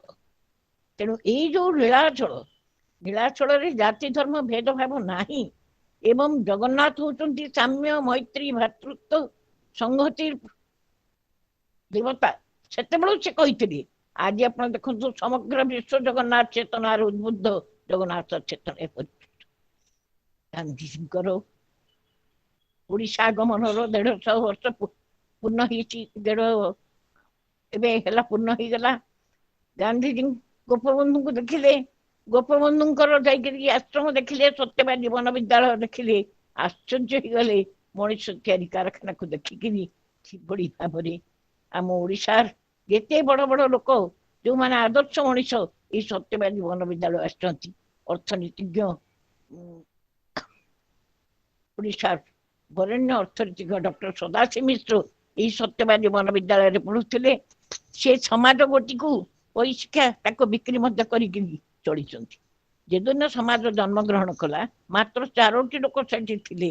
ଜଣେ ହଉଛନ୍ତି ଗୋପବନ୍ଧୁ ଦାସ, ଜଣେ ରାଧାନାଥ ରଥ, ଜଣେ ସତ୍ୟବାଦୀ ତ୍ରିପାଠୀ, ଆଉ ଜଣେ ଫକୀର ମିଶ୍ର। ଏ 4 ଜଣ ଜଣେ ଚଲଉଛନ୍ତି ମେସିନ୍। ରାଧାନାଥ ରଥଙ୍କର ଗୋଟିଏ ଭଲ ଗୁଣ ଥିଲା, ସିଏ ସମ୍ବଲପୁରରେ ଯାଇକିରି ମେସିନ୍ ଚଲା ଜାଣିଥିଲେ, ପ୍ରୁଫ୍ ଦେଖା ଜାଣିଥିଲେ ଏବଂ ସବୁ କମ୍ପୋଜ କରିବା ଜାଣିଥିଲେ, ସବୁ ଜାଣିଥିଲେ। ତେଣୁ ସେଇ ଯେ ଗୁରୁଙ୍କ ମନ୍ତ୍ରରେ ଅଭିମନ୍ତ୍ରିତ ହୋଇ ରଖିଲେ, ଯୋଉ ପ୍ରକାର ଦାୟିତ୍ୱରେ ରହନ୍ତୁ ନା କାହିଁକି ସିଏ 102 ବର୍ଷ ପର୍ଯ୍ୟନ୍ତ ସମାଜର ସହିତ ସଂଯୁକ୍ତ ହେଇକି ରହିକିରି ସିଏ 1998 ମସିହାରେ ଫେବୃଆରୀ 12 ତାରିଖ ଗଲେ। ତାଙ୍କ ଗୁରୁ ଚାଲିଗଲେ 51 ବର୍ଷରେ, କିନ୍ତୁ ଗୁରୁ ତାଙ୍କୁ 51 ବର୍ଷ ଦେଇଗଲେ ତାଙ୍କର ଅସମାପ୍ତ କାମକୁ ଶେଷ କରିବା ପାଇଁ। ଏବଂ ଯୋଉ କଥା ମୁଁ କହୁଥିଲି ଗୌଦାବର୍ଷ ମହାପାତ୍ରଙ୍କ କଥା, ପ୍ରଳୟ ଜଳରେ 100 ବର୍ଷର କାଗଜ ଏବଂ ଏପର୍ଯ୍ୟନ୍ତ ରହିଛି। ସେ କାଗଜରେ କିନ୍ତୁ ପ୍ରଥମରୁ ସେ କହିଦେଲେ ଯେ ମା ମଲା ପିଲାର ସଠିକର କଣ, ଉତ୍ସବ ହବନି, ଆଡମ୍ବର ହବନି। ଆମର ସମସ୍ତେ ଯୋଉଦିନ ପେଟ ପୁରା ଖାଇବାକୁ ପାଇନାହାନ୍ତି, ସମସ୍ତେ ଯେ ପର୍ଯ୍ୟନ୍ତ ଶିକ୍ଷିତ ହେଇନାହାନ୍ତି, ଯେତେବେଳେ କେହି ଭିକ୍ଷା ମାଗି ନାହିଁ ଏବଂ ନିଜ ଗୋଡ଼ରେ ନିଜେ ଠିଆ ହେଇନାହାନ୍ତି, ଆମେ ଉତ୍ସବ ଆଡମ୍ବର କିଛି କରିବୁ ନାହିଁ। କିନ୍ତୁ ସମାଜର ଯାହା ଲାଭ ହବ ସେଥିରେ ଅର୍ଥନୀତିର, ସମାଜର, ରୋଗୀର, ଗରିବ ଶିଶୁର, ବନ୍ୟା ବାତ୍ୟା ବିଭୀଷିକା ଲୋକଙ୍କର ସବୁ ସାହାଯ୍ୟ ଦିଆଯିବ। ସେଇ ଦିନ ସେ କାର୍ଯ୍ୟ ଚାଲିଛି। ପଥ ଦେଖେଇ କେତେ ବଡ ଚିନ୍ତକ ସେ, କେତେ ଚିନ୍ତା କରିଥିଲେ। ସେ ଚିନ୍ତା କରିଥିଲେ ବନ୍ୟାର ସ୍ଥାୟୀ ପ୍ରତିକାର କରିବାକୁ। ଆପଣ ମାନେ ଶୁଣି ଖୁସି ହେବେ ଯେ ତାଙ୍କର 1928 ମସିହା ଜୁନ 17 ତାରିଖରେ ତାଙ୍କର ମହାପ୍ରାଣ ହେଲା ବେଳକୁ ଡିସେମ୍ବର 3 ମାସ ପୂର୍ବରୁ ଇଂରେଜ ସରକାର ଗୋଟେ ସ୍ଥାୟୀ ବନ୍ୟା ପ୍ରତିକାର କମିଟି ଗଢ଼ିକରି ସେ ଦିଗରେ ଉଦ୍ୟମ ଆରମ୍ଭ କରିଥିଲେ। ଗୋପବନ୍ଧୁଙ୍କ ନିର୍ଦ୍ଦେଶରେ, ଗୋପବନ୍ଧୁଙ୍କ ପ୍ରଭାବ, କୃଷକ ମାନଙ୍କର କିଭଳି ଉନ୍ନତି ହବ, ସମବାୟ ବ୍ୟାଙ୍କର କିଭଳି ଉନ୍ନତି ହବ, କିଭଳି ଭାବରେ ଗାଁ ଗହଳରେ ସବୁଠି ଶିକ୍ଷା ହବ, ଏବଂ ସେ ଦିଗରେ ଗୋପବନ୍ଧୁଙ୍କର ନିଷ୍ଠାର ପଟାନ୍ତର ନାହିଁ। ଏକାଧାରରେ ସେ ହଉଛନ୍ତି ଜଣେ ଅତି ଉଚ୍ଚ କୋଟିର ଭାବୁକ, ଚିନ୍ତକ, ଦ୍ରଷ୍ଟା ଏବଂ କବି, ସାରସ୍ୱତ ସାଧକ। ଓଡ଼ିଆ ଭାଷାର ଗୋଟେ ନୂଆ ଜୀବନ ସେ ଦେଇଥିଲେ। ସେ ଗୋଟେ ନୂଆ ଭାଷା ତିଆରି କଲେ, କଥିତ ଭାଷା, ଯାହାକି ସରଳ ସାଧାରଣ ଭାଷାରେ ସମ୍ପାଦକୀୟ ଲେଖା ହବ। ଖବର କାଗଜର ଭାଷା କେମିତି ହେବା ଦରକାର, ଯୋଉଟା କି ଗାଁ ଲୋକ ବୁଝିପାରିବେ ଏବଂ ଗାଁ ଗହଳରେ ଯାଇକିରି ଗୋଟିଏ ଖବର କାଗଜ ପଢା ହବ, ତାକୁ 50 ଲୋକ ଶୁଣିବେ। ଏଭଳି ଭାବରେ ଯେମିତି ବୁଝିପାରିଲା ଭଳିଆ ସେ କରିଥିଲେ। ଯାଉଥିଲେ ଗାଁ ଗହଳକୁ। ସେତେବେଳେ ଆଜି ଭଳିଆ ଏତେ କଥା ନଥିଲା, ଉଡାଜାହାଜରେ ଦେଖିବା କଥା ନଥିଲା। ତେଣୁ ଯେତେବେଳେ ଗୋପବନ୍ଧୁଙ୍କର ସେଇ ଯୋଉ ସେବା, ସେଇ ଯୋଉ ପ୍ରକାର ମନୋଭାବ, ସେ ପ୍ରତ୍ୟେକ ମଣିଷକୁ, ଓଡ଼ିଶାର ପ୍ରତ୍ୟେକ ବୁଦ୍ଧିଜୀବୀ କିଭଳି ଭାବରେ ପ୍ରଭାବିତ କରିଥିଲା ତା ଆପଣ ମାନେ ସମସ୍ତେ ଜାଣନ୍ତି। ଖାଲି ସେତିକି ନୁହେଁ, ଗାଁ ଗହଳର ଲୋକ ମଧ୍ୟ ଅକ୍ଷର ଚିହ୍ନିଲେ ସମାଜ ପଢିବା ପାଇଁ, ଜାଣିବା ପାଇଁ। ତା ଧାରରେ ଗାନ୍ଧୀଜୀଙ୍କର ଦର୍ଶନକୁ ଜୀବନ କ୍ଷେତ୍ରରେ ପ୍ରତିପାଦିତ କରିବା ପାଇଁ ଏବଂ ଅନ୍ୟାୟ ବିରୁଦ୍ଧରେ ସ୍ୱର ଉତ୍ତୋଳନ କରିବା ପାଇଁ ସେ କେବେ ହେଲେ ପଛଘୁଞ୍ଚା ଦେଇନାହାନ୍ତି। ଖବର କାଗଜରେ ବାହାରିଲା, ସତ୍ୟ ହେଇଥିଲେ ସାଂଘାତିକ, କିନ୍ତୁ ସେ ସେଥିରେ ବି ତାଙ୍କୁ ଜେଲ ହବ ଡର ନାହିଁ, କିନ୍ତୁ ପ୍ରକୃତରେ ଧର୍ମର ଜୟ, ସତ୍ୟର ଜୟଟା ସେ ଦେଖେଇଦେଲେ। ସଦାବେଳେ ସେଇ କଥା କହି ଆସିଛନ୍ତି, ଶିକ୍ଷା ଦେଇ ଆସିଛନ୍ତି ଯେ ଜୀବନରେ ଗୋଟିଏ କଥା ମନେ ରଖିବାକୁ ପଡିବ ଯେ ତମେ ଯଦି ସତ୍ୟ ପଥରେ ଧର୍ମ ପଥରେ ଚାଲୁଛ, ଯଦି ନିଃସ୍ୱାର୍ଥପର ଭାବରେ ସାଧାରଣ ଜନତାର କଲ୍ୟାଣ ପାଇଁ କାର୍ଯ୍ୟ କରୁଛ, ତେବେ ନିଶ୍ଚୟ ପ୍ରଭୁ ତୁମକୁ ସାହାଯ୍ୟ କରିବେ। ନୀଳାଚଳବାସୀ ନୀଳାଦ୍ରିନାଥ ନିଶ୍ଚୟ ତୁମ ଦୁଃଖ ଦୂର କରିବେ। ଏ ଦୃଢ ବିଶ୍ୱାସ ଏଇ ବିଶ୍ୱ ମାନବଙ୍କର ରହିଥିଲା। କାଲି ପରି ମୋର ମନେ ପଡି ଯାଉଛି, ଯେତେବେଳେ ଆମେ 1972 ମସିହାରେ ଗଲୁ ବନ୍ୟା ବେଳକୁ, ମୁଁ କଲେଜରେ ଥାଏ, ଅନୁଗୁଳ କଲେଜରୁ ଆମେ ଗଲୁ ଶିମିଳି ଚକୁଳି ଏଠି କୁଜଙ୍ଗ ପାରି ହେଇକିରି ସେଠି ହେଇକି ଦେଖିଛୁ ଡଙ୍ଗା ନାହିଁ, କିଛି ନାହିଁ, କେମିତି ଯିବେ? ଅନୁଗୁଳ ଗୋଟେ ପିଲା ଡଙ୍ଗା ଚଲେଇ ଜାଣିଛି, ଗୋଟେ ହୁଲି ଡଙ୍ଗା ଧରିକିରି ଆମେ ତା ଭିତରେ ଗଲୁ। ସେଇଠି ଆମେ ଦେଖୁଛୁ କି ଅବସ୍ଥା, ଉପରୁ ଆକାଶ ମାର୍ଗରୁ ପଡୁଥାଏ ଚାଉଳ, କିନ୍ତୁ ଲୋକମାନେ ନେଇଯାଉଛନ୍ତି, ବଡ ବଡିଆ ଲୋକ। ପ୍ରକୃତ ଯୋଉମାନେ ଅସୁବିଧାରେ ଭର୍ତ୍ତି ହେଇଛନ୍ତି, ନଈ ଭିତରେ ଠିଆ ହେଇଛନ୍ତି, ଲୁଗା ନାହିଁ, ତାଙ୍କ ଉପରକୁ ଖଣ୍ଡେ ଖଣ୍ଡେ ଲୁଗା ପକେଇ ଦେଲେ। ସେ ଲୁଗା, ଏ ମନ୍ତ୍ର କିଏ ଆମକୁ ଶିଖେଇଲା? କିଏ ଆମକୁ ଦେଖେଇ ଜାଣିଲା ଯେ ଯିଏ ସାମ୍ବାଦିକ ହବ ସେ ଘରେ ବସିକିରି, ସିଏ ତ ତାକୁ ନିୟନ୍ତ୍ରିତ ଘରେ ବସିବ ନାହିଁ, ସେ ଲୋକଙ୍କ ପାଖକୁ ଯିବ। ଗୋପବନ୍ଧୁଙ୍କ ଭାଷାରେ, ବନ୍ଧୁ ତୁ ତ ଅନୁଭବୀ ନୋହୁ, ସ୍ନେହ ଜାତ ସୁଖ ତା ବିଚ୍ଛେଦ ଦୁଃଖ ଯେ ଜାଣେ ସେୟା ଶିଖ। ସିଏ କର୍ମ ଯୋଗୀ ଥିଲେ। ଯାହା ସୁନ୍ଦର ଭାବରେ ଝିଅଟି ଆମର ଗାଉଥିଲା, ପ୍ରଥମ ବିଶୁ ମୋର ଦେହ ଗାଇଲା ବେଳେ ତଳେ ଗାଉଥିଲା, ସେତିକି ବେଳେ ସେ ପ୍ରକୃତରେ ତାଙ୍କର ସମଗ୍ର ଜୀବନକୁ ସେ ପରିପୂର୍ଣ୍ଣ ଭାବରେ ଉତ୍ସର୍ଗ କରିଦେଇଥିଲେ ମଣିଷ ପାଇଁ, ଦେଶ ପାଇଁ, ଜାତି ପାଇଁ, ଜାତିର କଲ୍ୟାଣ ପାଇଁ। ଏଭଳି ଜଣେ ମଣିଷ, ତାଙ୍କର ସମସ୍ତ କର୍ମକୁ ଆଲୋଚନା କଲେ ଆମେ ଦେଖିବା, ତାଙ୍କୁ ଆମେ ଚାରି ପ୍ରକାର ଭାବରେ ଲେଖିପାରିବା। ମୁଖ୍ୟତଃ ଜଣେ ହଉଛନ୍ତି ପ୍ରଚଣ୍ଡ ଦେଶପ୍ରେମୀ, ଆଉ ଜଣେ ହଉଛନ୍ତି ବରିଷ୍ଠ କବି, ସାରସ୍ୱତ ସାଧକ, ଓଡ଼ିଆ ସାହିତ୍ୟର ସତ୍ୟବାଦୀ ଯୁଗର ପ୍ରତିଷ୍ଠାତା, ପଞ୍ଚସଖାଙ୍କୁ ନେଇକରି ସତ୍ୟବାଦୀ ଯୁଗ ଓ ସତ୍ୟବାଦୀକୁ ଯାହା ସେ ଗଢିଥିଲେ। ତୃତୀୟ ହଉଛନ୍ତି ଜଣେ ଉଚ୍ଚ କୋଟିର ବ୍ୟବସ୍ଥାପକ, ରାଜନୈତିକ ସନ୍ନ୍ୟାସୀ, ଏବଂ ସିଏ ହେଲେ ସେତିକି ବେଳେ ଗୋପବନ୍ଧୁ ଲୋକସେବକ ମଣ୍ଡଳର ଆଜୀବନ ସଦସ୍ୟ ହେଲେ। କାହିଁକି ନା ଲାଲା ଲଜପତ ରାୟ ଯେତେବେଳେ ଆସିଲେ, ଦେଖିଲେ ଗୋପବନ୍ଧୁଙ୍କର କାର୍ଯ୍ୟ, ସେ ଆଶ୍ଚର୍ଯ୍ୟ ହେଇଗଲେ। ଗାନ୍ଧିଜୀଙ୍କର ଏଇ ଯୋଉ ଅହିଂସା ଏବଂ ଗାନ୍ଧିଜୀଙ୍କର ଯୋଉ ହରିଜନ ମାନଙ୍କ ମୁକ୍ତି ପାଇଁ ନିଶା ନିବାରଣ କାମ, ଏ କାମ ଗୋପବନ୍ଧୁ ଆରମ୍ଭ କରିସାରିଛନ୍ତି।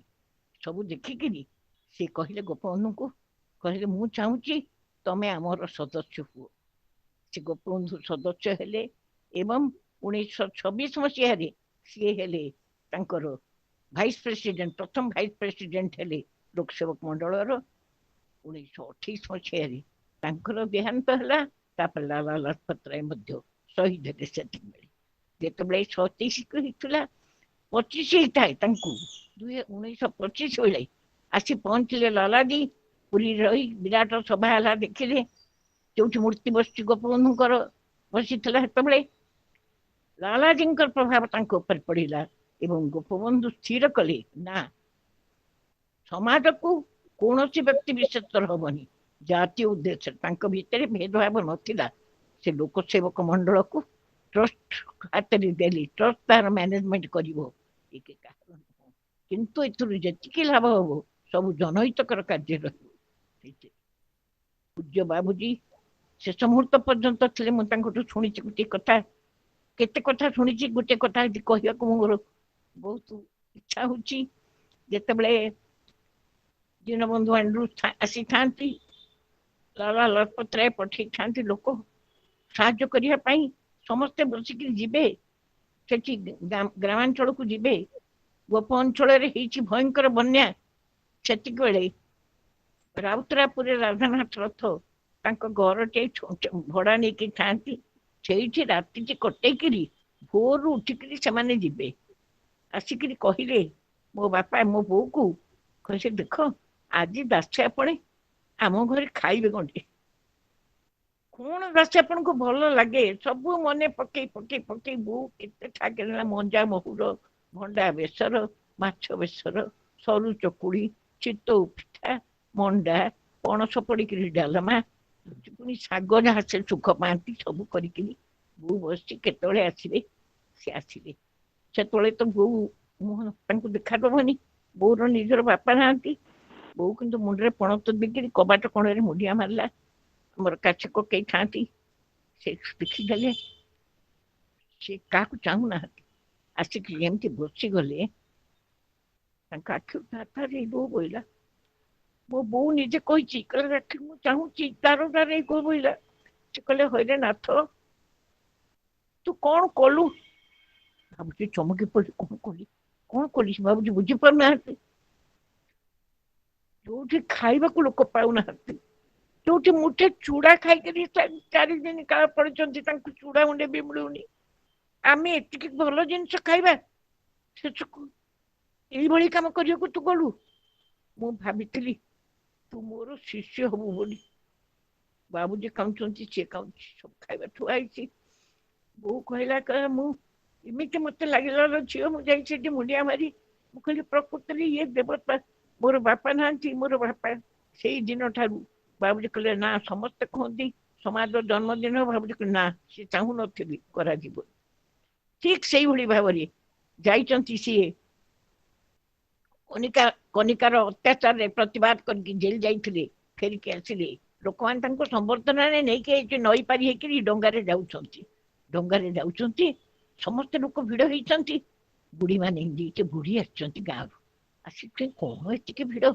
ଆଲୋ ବୁଢା ଗୋଟେ ବସିଛି ପାଲିଙ୍କିରେ, ତା ଉପରେ ମାଳ ଏତକ ପଡିଛି, ଏତକ ଲୋକ, ଇଏ କଣ ଥିଲ? ଆମେ ଟିକେ ଯିବା ଦେଖିବାକୁ ବୋଲି ବୁଢୀ ଜଣେ ବସୁଛନ୍ତି। ସେ ଘଟଣାକୁ ଅତି ସୁନ୍ଦର ଭାବରେ ଗୋଦାବରୀ ମହାପାତ୍ର ମହୋଦୟ ଦେଖିଲି। କଣ ହେଇଛି? ବାଜେ କରତାଳ ବାଜେ ମା ଦଳ, ଥରି ଉଠେ ଘନ ବାଜେ କରତାଳ ବାଜେ ମା ଦଳ, ଥରି ଉଠେ ନୀଳ ଗଗନ ତଳ, ବାରି ହୁଏ ନାହିଁ ଲୋକ ଗହଳ, ପଥ ପ୍ରାନ୍ତର ଧାରେ ସବୁରି ବଦନେ ପୁରିଛି ଆଶା, ପୁଲକି ଉଠଇ ମରମ ଭାଷା, ପଡିଛି ଚହଳ ସବୁଜ ରସା, ବନ୍ଦନ ଗୀତିକାରୀ।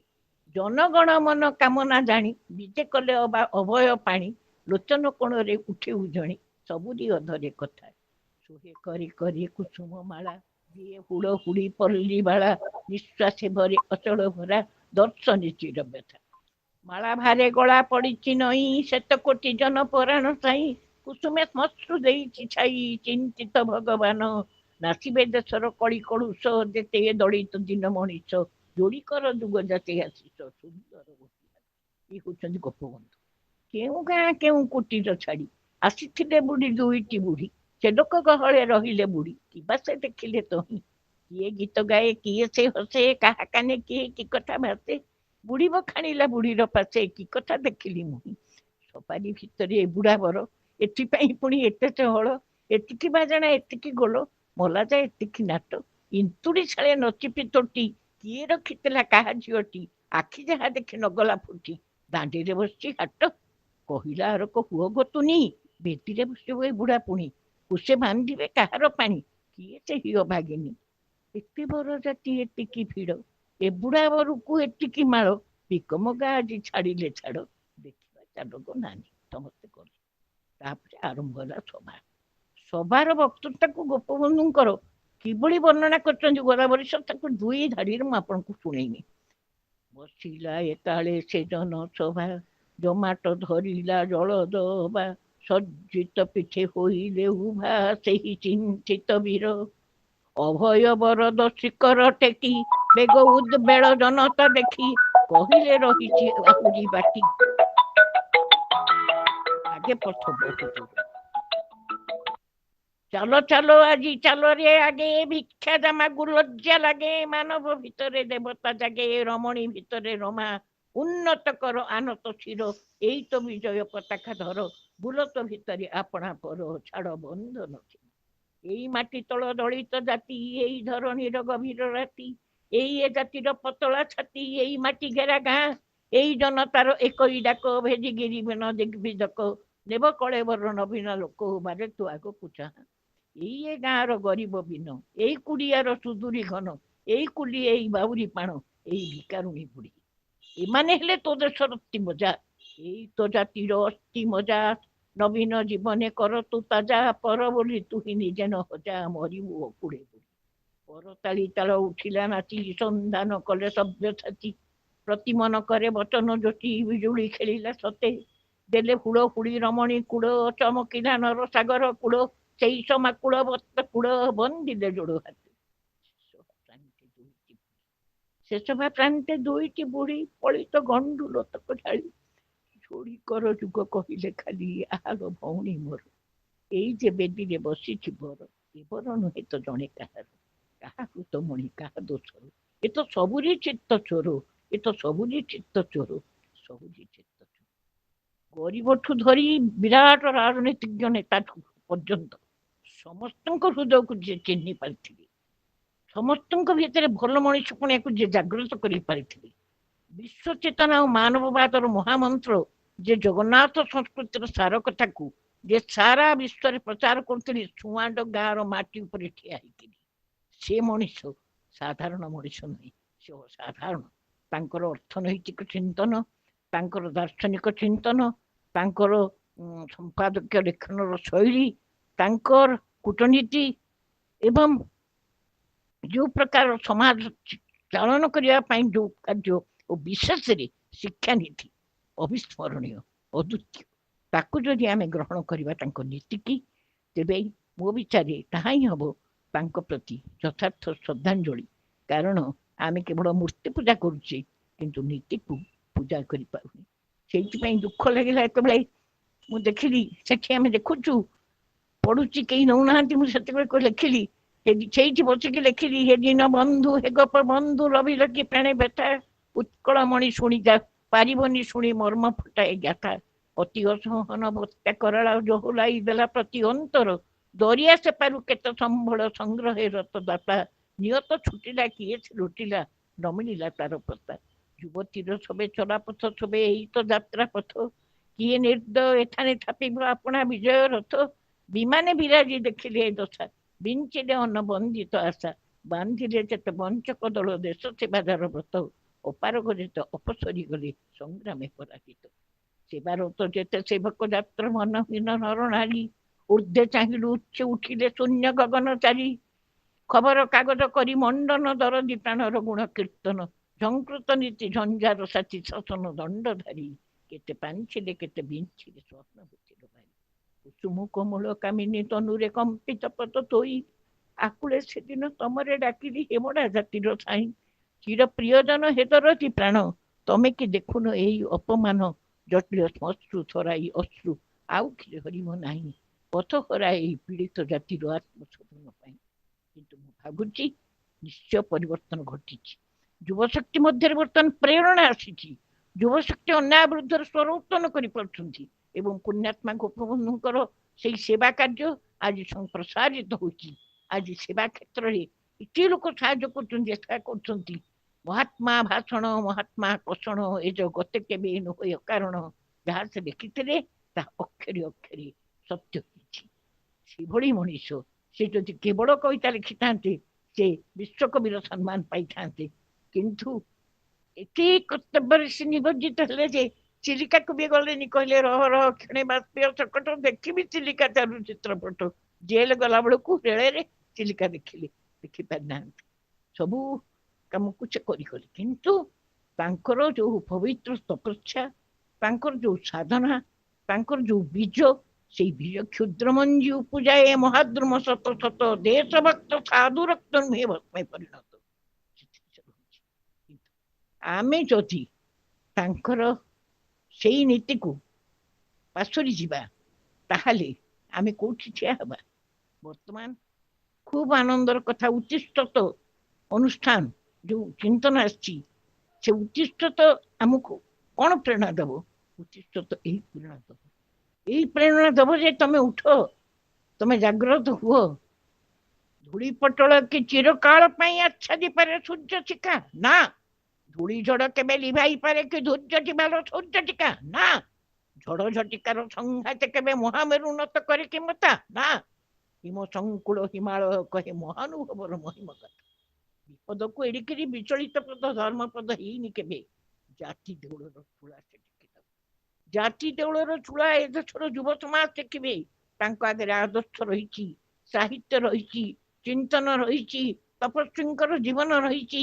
ସେଇ ଜୀବନ ନଦୀର ଧୀରେ ଧୀରେ ଗତି କରୁଥିବା ବ୍ୟକ୍ତିମାନଙ୍କଠୁ ଶୁଣିଲେ ଜାଣିଲେ ଏବଂ ଏବେ ମଧ୍ୟ ସେମାନେ ପହଞ୍ଚି ନାହାନ୍ତି ଲକ୍ଷ୍ୟସ୍ଥଳରେ ବୋଲି ମନେ ରଖି ଚଳିବାକୁ ହବ।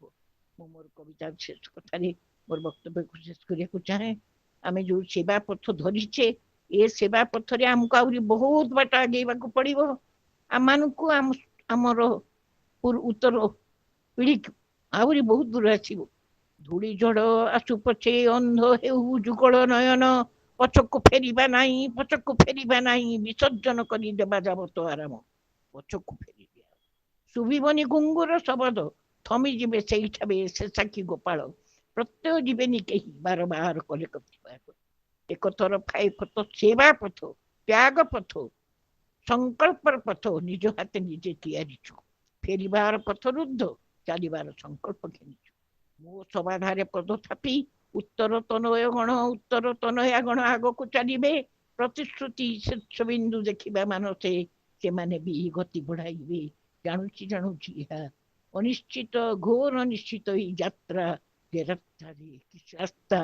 ରାସ୍ତାରେ କିଛି ନାହିଁ ଆସ୍ଥା, ତଥାପି ଚାଲିବୁ ଆମେ, ତଥାପି ଚାଲିବୁ ସଂଗ୍ରାମୀ ମାନସ ନେଇ, ପୂର୍ବ ଛୁରୀ ସୁମରଣା କରି, ଲକ୍ଷ୍ୟ ପଥି ଧ୍ୟେୟ ପଥି ଯିବା ପାଇଁ ସଂକଳ୍ପର ବତି ଜାଳି, ବିଭୁ ଚେତନାରେ ମଗ୍ନ ହୋଇ ମାନବ ବାଦର ସତେ ଭାସିଯିବୁ ଧ୍ୟେୟ ମୁଖୀ। ନମସ୍କାର, ଧନ୍ୟବାଦ। ଧନ୍ୟବାଦ ଶ୍ରୀମତୀ ମହାପାତ୍ର। ଆପଣଙ୍କର ବକ୍ତବ୍ୟରେ ଆପଣ ଆମକୁ ଗୋପବନ୍ଧୁଙ୍କ ଆଦର୍ଶ ଜୀବନ ଦର୍ଶନ ଅନୁପ୍ରାଣିତ କରିଥିବାରୁ ଆପଣଙ୍କ ଠାରେ କଳାହାଣ୍ଡି ବିଶ୍ୱବିଦ୍ୟାଳୟ ସବୁଦିନ ପାଇଁ ଚିର ଋଣୀ ହେଇ ରହିବ। ମୁଁ ବର୍ତ୍ତମାନ ଅନୁରୋଧ କରିବି ଆଜିର ସଭାର ସଭାପତି ପ୍ରଫେସର ସଞ୍ଜୟ କୁମାର ଶତପଥୀ ମହୋଦୟଙ୍କୁ ତାଙ୍କର ମତାମତ ରଖିବେ। ମୁଁ ପ୍ରଣାମ କରୁଛି। ମସିହାରୁ ଆପଣଙ୍କ ସହିତ ପରିଚୟ, ଅନ୍ତରଙ୍ଗତା, ପୁଅ ଭଳି ଭଲ ପାଆନ୍ତି ମୋତେ। ମୁଁ ତାଙ୍କୁ ମାମା ଡାକେ, ଗେହ୍ଲା ହୁଏ ତାଙ୍କ ପାଖରେ। ତେବେ ଆଜିର ଏଇ ଅବସରରେ ଗୋଟିଏ ଗୋଟିଏ ଘଟଣା କେମିତି ଗୋଟିଏ ଜୀବନର ମୋଡ଼ ବଦଳେଇ ଦିଏ ସେ କଥା କହିବା ପାଇଁ ଇଚ୍ଛା ହେଉଛି।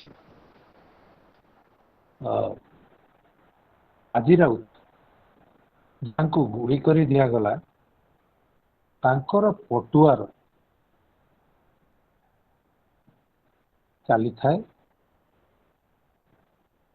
ସେ ପଟୁଆର କଟକ ଦେଇକିରି ରାସ୍ତାରେ ଗଲାବେଳେ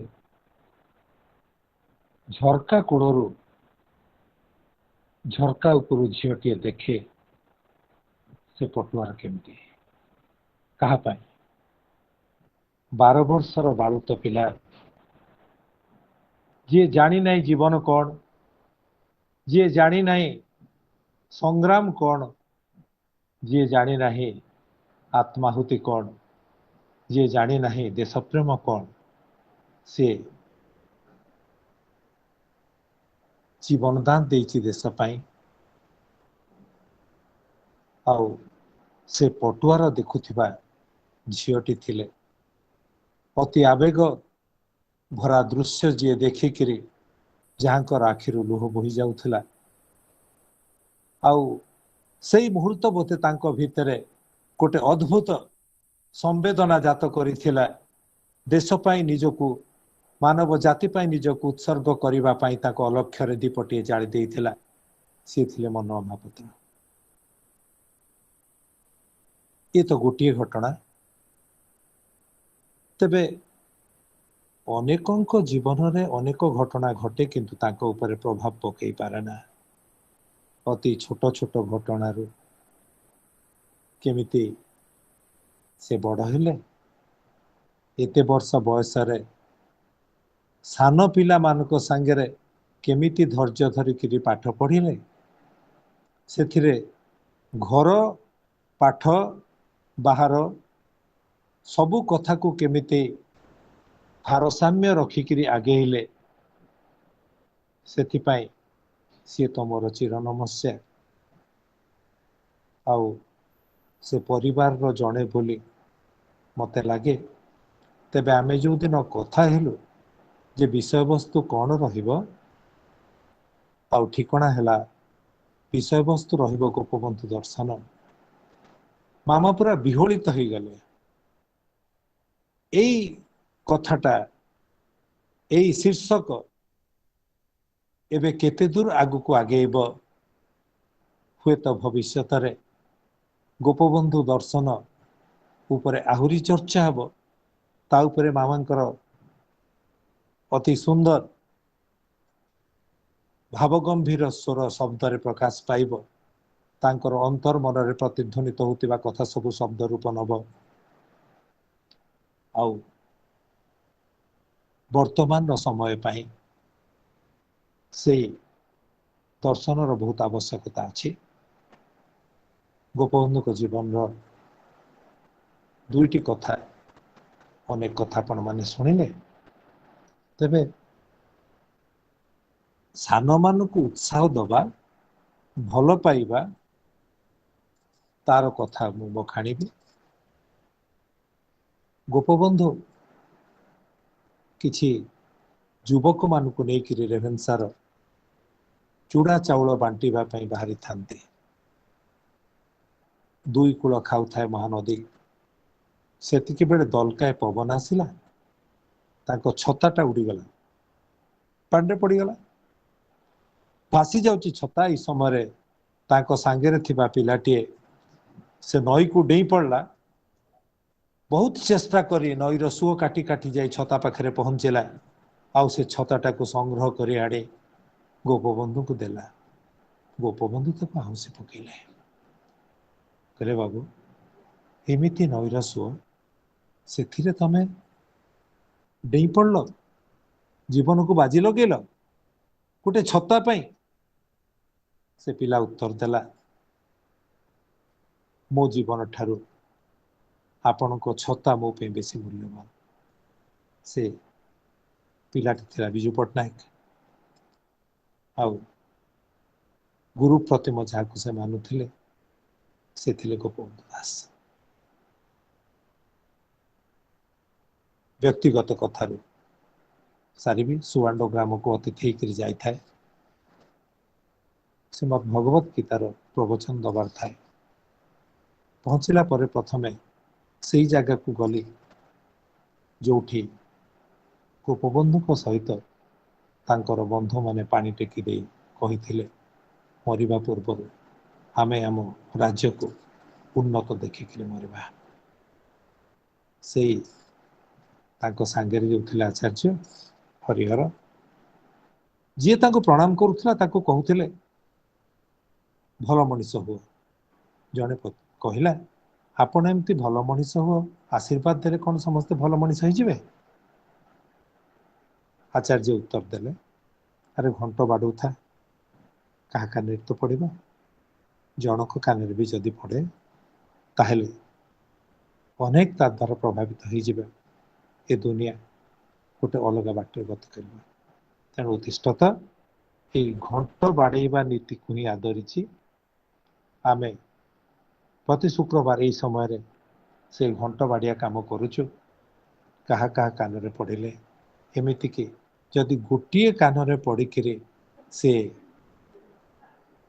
ପ୍ରଭାବିତ ହେଇଯାଏ, ତାହେଲେ ତାହାର ପ୍ରଭାବ ପୃଥିବୀ ଉପରେ ସେମିତି ପଡିବ, ଯେମିତି ହାତ ପାପୁଲିକୁ ପୃଥିବୀ ବୋଲି ଧରି ନେଲେ ତା ଭିତରେ ଏସିଆ ମହାଦେଶ, ତା ଭିତରେ ଆମ ଦେଶ ଭାରତ, ତା ଭିତରେ ଓଡ଼ିଶା, ଓଡ଼ିଶାରେ କଳାହାଣ୍ଡି, କଳାହାଣ୍ଡିରେ କଳାହାଣ୍ଡି ବିଶ୍ୱବିଦ୍ୟାଳୟ, ଆଉ ତା ଭିତରେ ସଞ୍ଜୟ, ଯଦି ଗୋଟେ ଛୋଟିଆ ପିନ୍ କଣ୍ଟାର ମୁନଫୁରି ବିନ୍ଦୁଟେ ହୁଏ, ସେଇ ଜାଗାଟାକୁ ଆଘାତ କଲେ, ପିନରେ ଫୁଡି ଦେଲେ ସାରା ହାତ ଯେମିତି ସିରସିରେଇବ, ସେମିତି ଗୋଟିଏ ମଣିଷର ସମ୍ବେଦନାରେ, ବାଣୀରେ, ଗୋଟିଏ କଲମର ଧାରରେ, ଗୋଟିଏ ଶବ୍ଦର ପ୍ରତିଧ୍ୱନିରେ ସାରା ବିଶ୍ୱ ବି ପରିବର୍ତ୍ତନ ହେଇଯାଇପାରେ। ତେଣୁ ଆମେ ସୁଚିନ୍ତା କରିବା, ସୁକଥା ଶୁଣିବା, ଯାହା ଯାହା ଶୁଣିଲେ ମାମାଙ୍କଠୁ ताकू दोहरेबा आउ अपेक्षा करिबा गोपबंधु दर्शन उपरे से केमिति आहुरी अधिका अधिका लिखिबे आमे परे पढ़िबा। हमको पुणी प्रणाम करूचे आपण माने जो माने समय दे सुनिले मु भाबुचे आपण माने जम्मा भूली पारिबे नै आज वक्तव्य को बारंबार सुनिबे।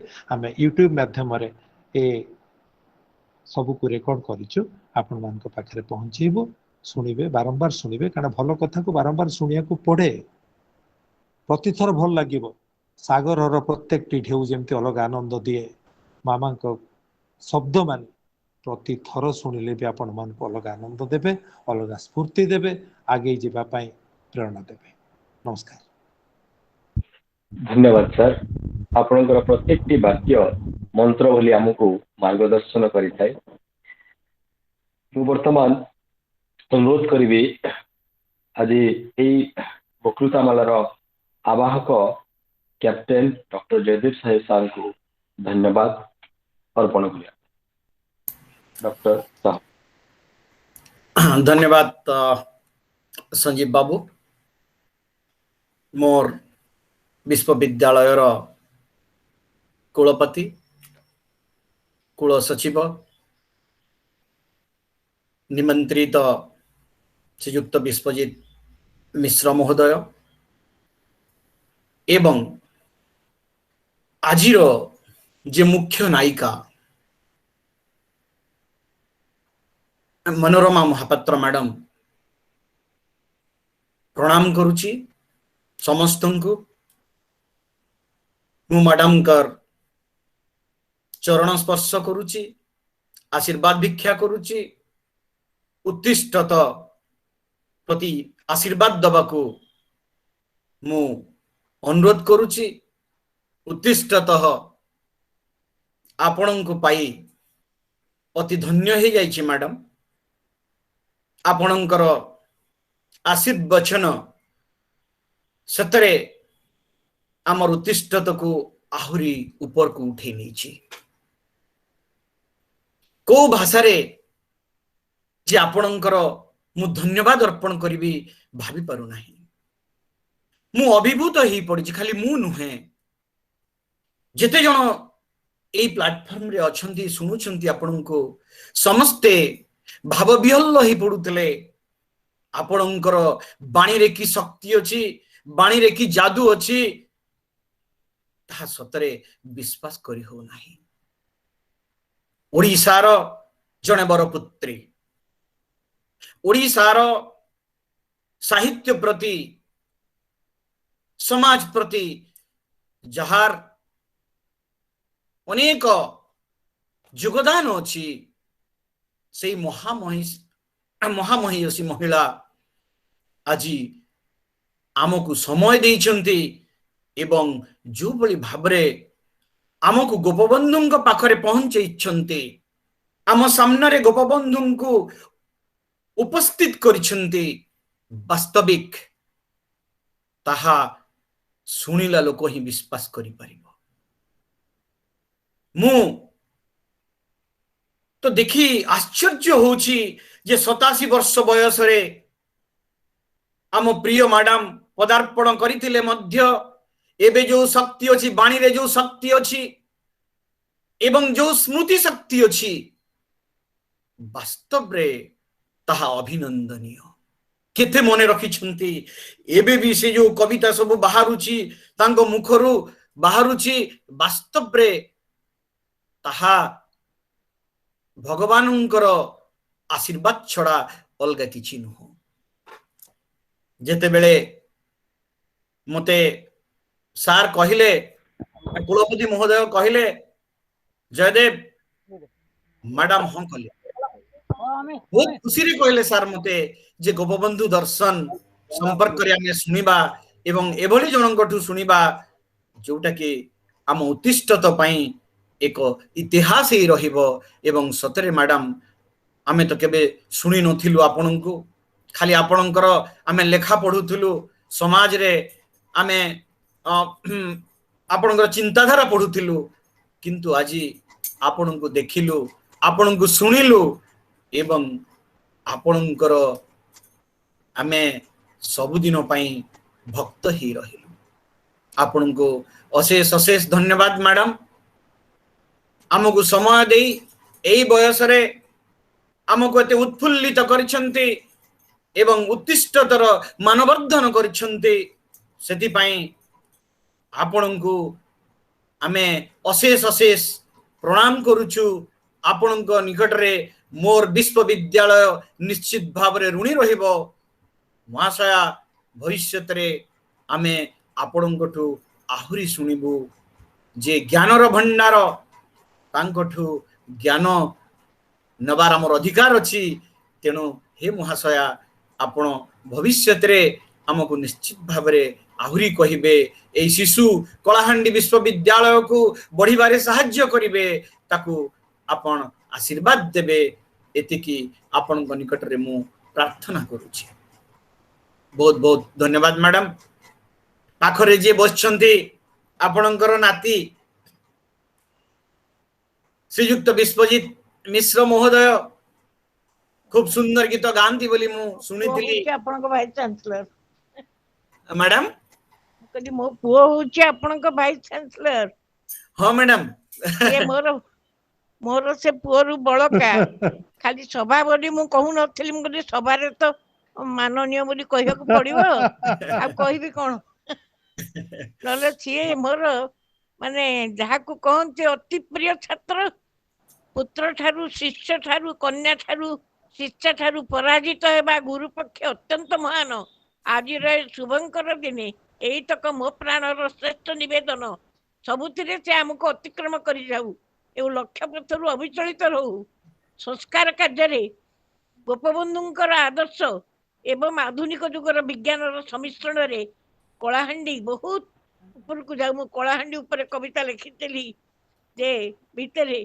आज सकाळर खबर कागज देखी प्रश्न एक उठिला मनरे कलाहांडी बोली एक अरमा अंचल अछि केउ पहाड़ बण रे ई राज्य रे जेतले कन्या बिक्री हेतिला सेति कोले लिखितली सेथिरे से ना थिला किंतु एबे श्रेष्ठ शिक्षा निकेतन सृष्टि करिबारे कलाहांडी समग्र जगतर ज्ञान ज्ञान आकाश रे जो घन कला मेघटा को घुंचई देई आलोकर बन्या रे समस्त को स्नात करू एतिकी जगन्नाथ पाद पद्म रे मोर प्रार्थना आपण मानकर दीर्घायु होंतु निरोगी होंतु एवं एई बड़ी ज्ञान पिपासा अतुट रहू जय जगन्नाथ जय जगन्नाथ जेमिति माता सेमिति पुत्र जेमिति गुरु सेमिति छात्र तेणु सेमिति छात्र आपण जेतु पुओ कहउचंती तेणु आशीर्वाद तो निश्चित भाव रे हम कलाहांडी विश्वविद्यालय प्रति अछि काहे ना पुओ मुंडरे मार आशीर्वाद सब बेले थाए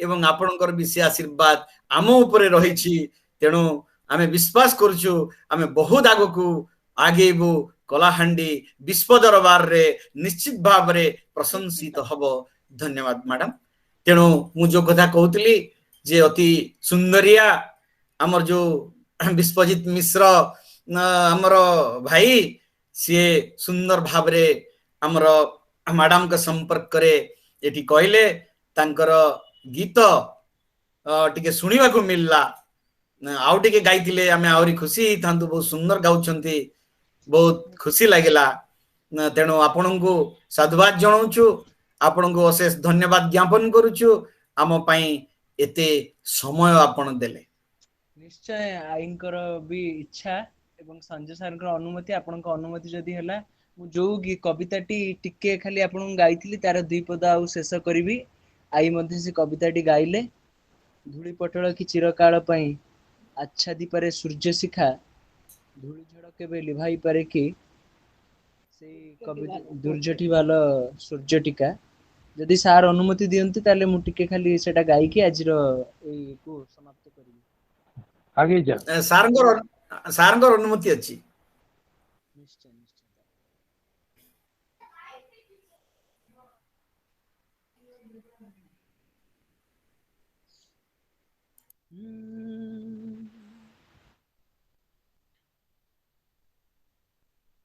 धूली पटल की चिरकाल पाई आच्छादी पारे सूर्य शिखा ধূলি ঝড় কেবে লিভাই পারে কি ধৈর্যটি ভালো সূর্যটিকা ঝড় ঝটিকার সংঘাতে কেবে মহামেরু নত করে কি মথা হিম সংকুଳ হিমালয় কহে মহানুভবর এ মহাগাথা ସେହି ଏ ଜାତିର ସାରଥି ସାଥୀ ସେଇ ଏ ଜାତିର ସାରଥି ସାଥୀ ବିପଦକୁ ଦେଖି ବିଚଳିତ ପଦ ହୋଇପାରେ ନାହିଁ ଧର୍ମପଦ ଜାତି ଦେଉଳର ଚୂଡ଼ା ଖୁସି ଦେଇ ଲଭିପାରେ ସିଏ ପରମ ପଦ ସେଇ ଏ ଜାତିର ସାରଥି ସାଥୀ ସେଇ ଏ ଜାତିର ସାରଥି ସାଥୀ ସକଳ ଘଟରେ ନାରାୟଣ ଦେଖି ତୀର୍ଥ କଲା ଯେ ବିଶ୍ୱ ମାଟି ବ୍ୟର୍ଥ ନ ହେବ ସ୍ୱପ୍ନ ତାହାର ନିକର୍ଷଣ ସେ ଦେବ କାଟି ପ୍ରାଣ ସ୍ପନ୍ଦନେ ପୁନଶ୍ଚ ଥରେ ଜାଗି ଉଠିବ ଏନ ଥର ରାତି ତିମିର ବିଦାରି ଦିଗ ଦେଖାଇବ ସେଇ ଜାତିର ସାରଥି ସାଥୀ ସେଇ ଜାତିର ସାରଥି ସାଥୀ ସେହି ଜାତିର ସାରଥି ସାଥୀ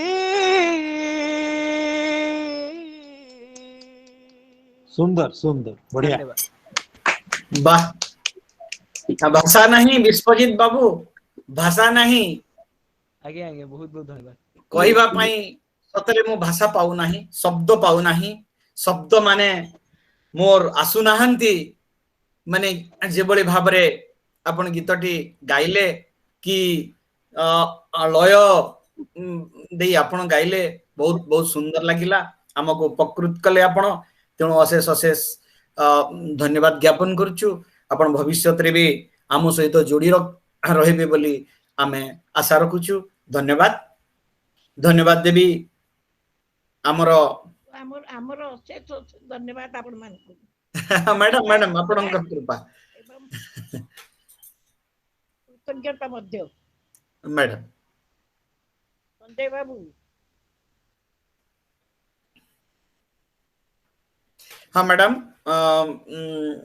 पुणी थे धन्यवाद ज्ञापन करुच्ची एवं मु धन्यवाद ज्ञापन करी जहाँ ये सब एते सुंदर कार्यक्रम होउची आम विश्वविद्यालय कुलपति प्रोफेसर संजय कुमार शतपथी से ही आरंभ से ही माध्यम से ही शेष तेणु କରିବେ ସବୁ से ही आरंभ ତାଙ୍କରି କରିବାକୁ ଜଗନ୍ନାଥଙ୍କ ନିର୍ଦ୍ଦେଶ ଅଛି आज्ञा आज्ञा से ही सब किछि आमे निमित्त मात्र तांकर आदेश रे केवल मात्र एही सब कार्यक्रम टिके करूछु तेणु ମତେ ଏତେ ଭଲ ଲାଗିଲା ଉତ୍ତିଷ୍ଠ ତ ନା ମତେ ବହୁତ ଭଲ ଲାଗିଲା सेटा सार ही देइछंती मैडम सेटा सार ही देइछंती तेणु तांको अशेष धन्यवाद ज्ञापन करिवि हम रजिस्ट्रार सर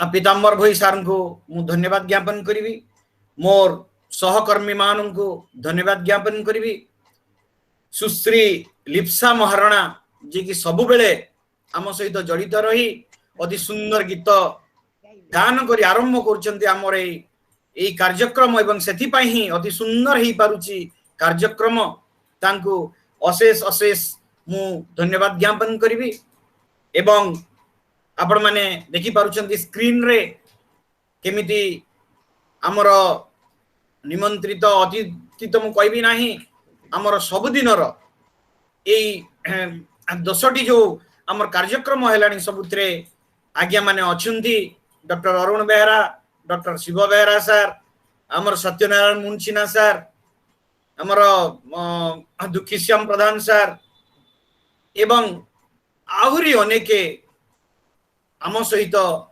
जड़ित रही समस्त को मु साधुवाद ज्ञापन करी समस्त को मु धन्यवाद जनइबी एवं मोर प्रिय सहकर्मी जी कि मोर छात्र मध्य संजीव कुमार साहू तांको मु अशेष अशेष धन्यवाद ज्ञापन करी जे सब क्षेत्र रे से यही कार्यक्रम को साहाय्य करुछंती एवं निजर अनेक समय प्रदान करी यही कार्यक्रम को अति सुंदर करिबारे साहाय्य करुछंती सह आवाहिका सरिता मैडम को अनेक धन्यवाद देवी एवं परिशेष रे विष्णु चौधरी को धन्यवाद अर्पण न करी रही पारिबे नाही। मैडम नमस्कार मानक नाही पारि नाही दयाकरी क्षमा करे आपण माने समस्त आम सहित अछंती एवं हमको प्रेरणा जोगौछंती सेति पई अशेष अशेष धन्यवाद। डॉक्टर जयदेव आज्ञा मैडम 51 102 कहले आपण कह दियंतु 102 वर्ष जगन्नाथ प्रार्थना 102 वर्ष अतिक्रम करंतु हमें सुनिबा 51 102 मिनिमम आमे जगन्नाथ प्रार्थना करछु आपण 102 वर्ष अतिक्रम करंतु आपण को हमें आउ सुनिबु जगन्नाथ प्रार्थना हमर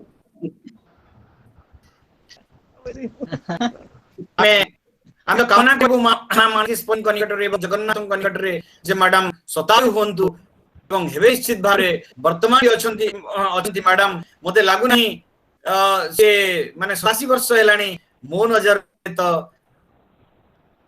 से मां दृश्य एवं एबे भी आम मां बुढ़ी ही नाती जीवती की अछंती तेणु मो धन्यवाद जणे समस्त को पुनः आसंता शुक्रवार को आम अपेक्षा रहिबो एवं आपण ने दया करी जोड़ी हेबे वर्तमान अनुरोध करिबी हमर लिसा महाराज को सोडे संगीत गान करी शांति पाठ करी भाबे लिसा महाराज please. Thank you sir. Sir sir sir sir मोर गोटे रिक्वेस्ट थिला सर।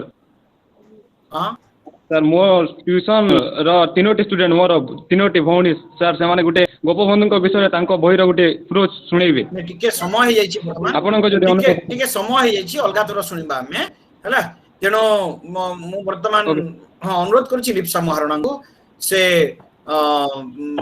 शांति पाठ करिवे।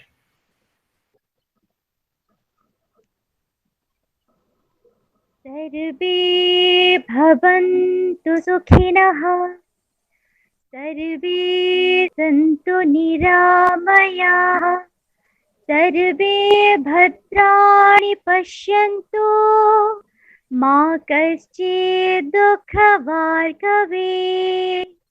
ओम शांति शांति शांति।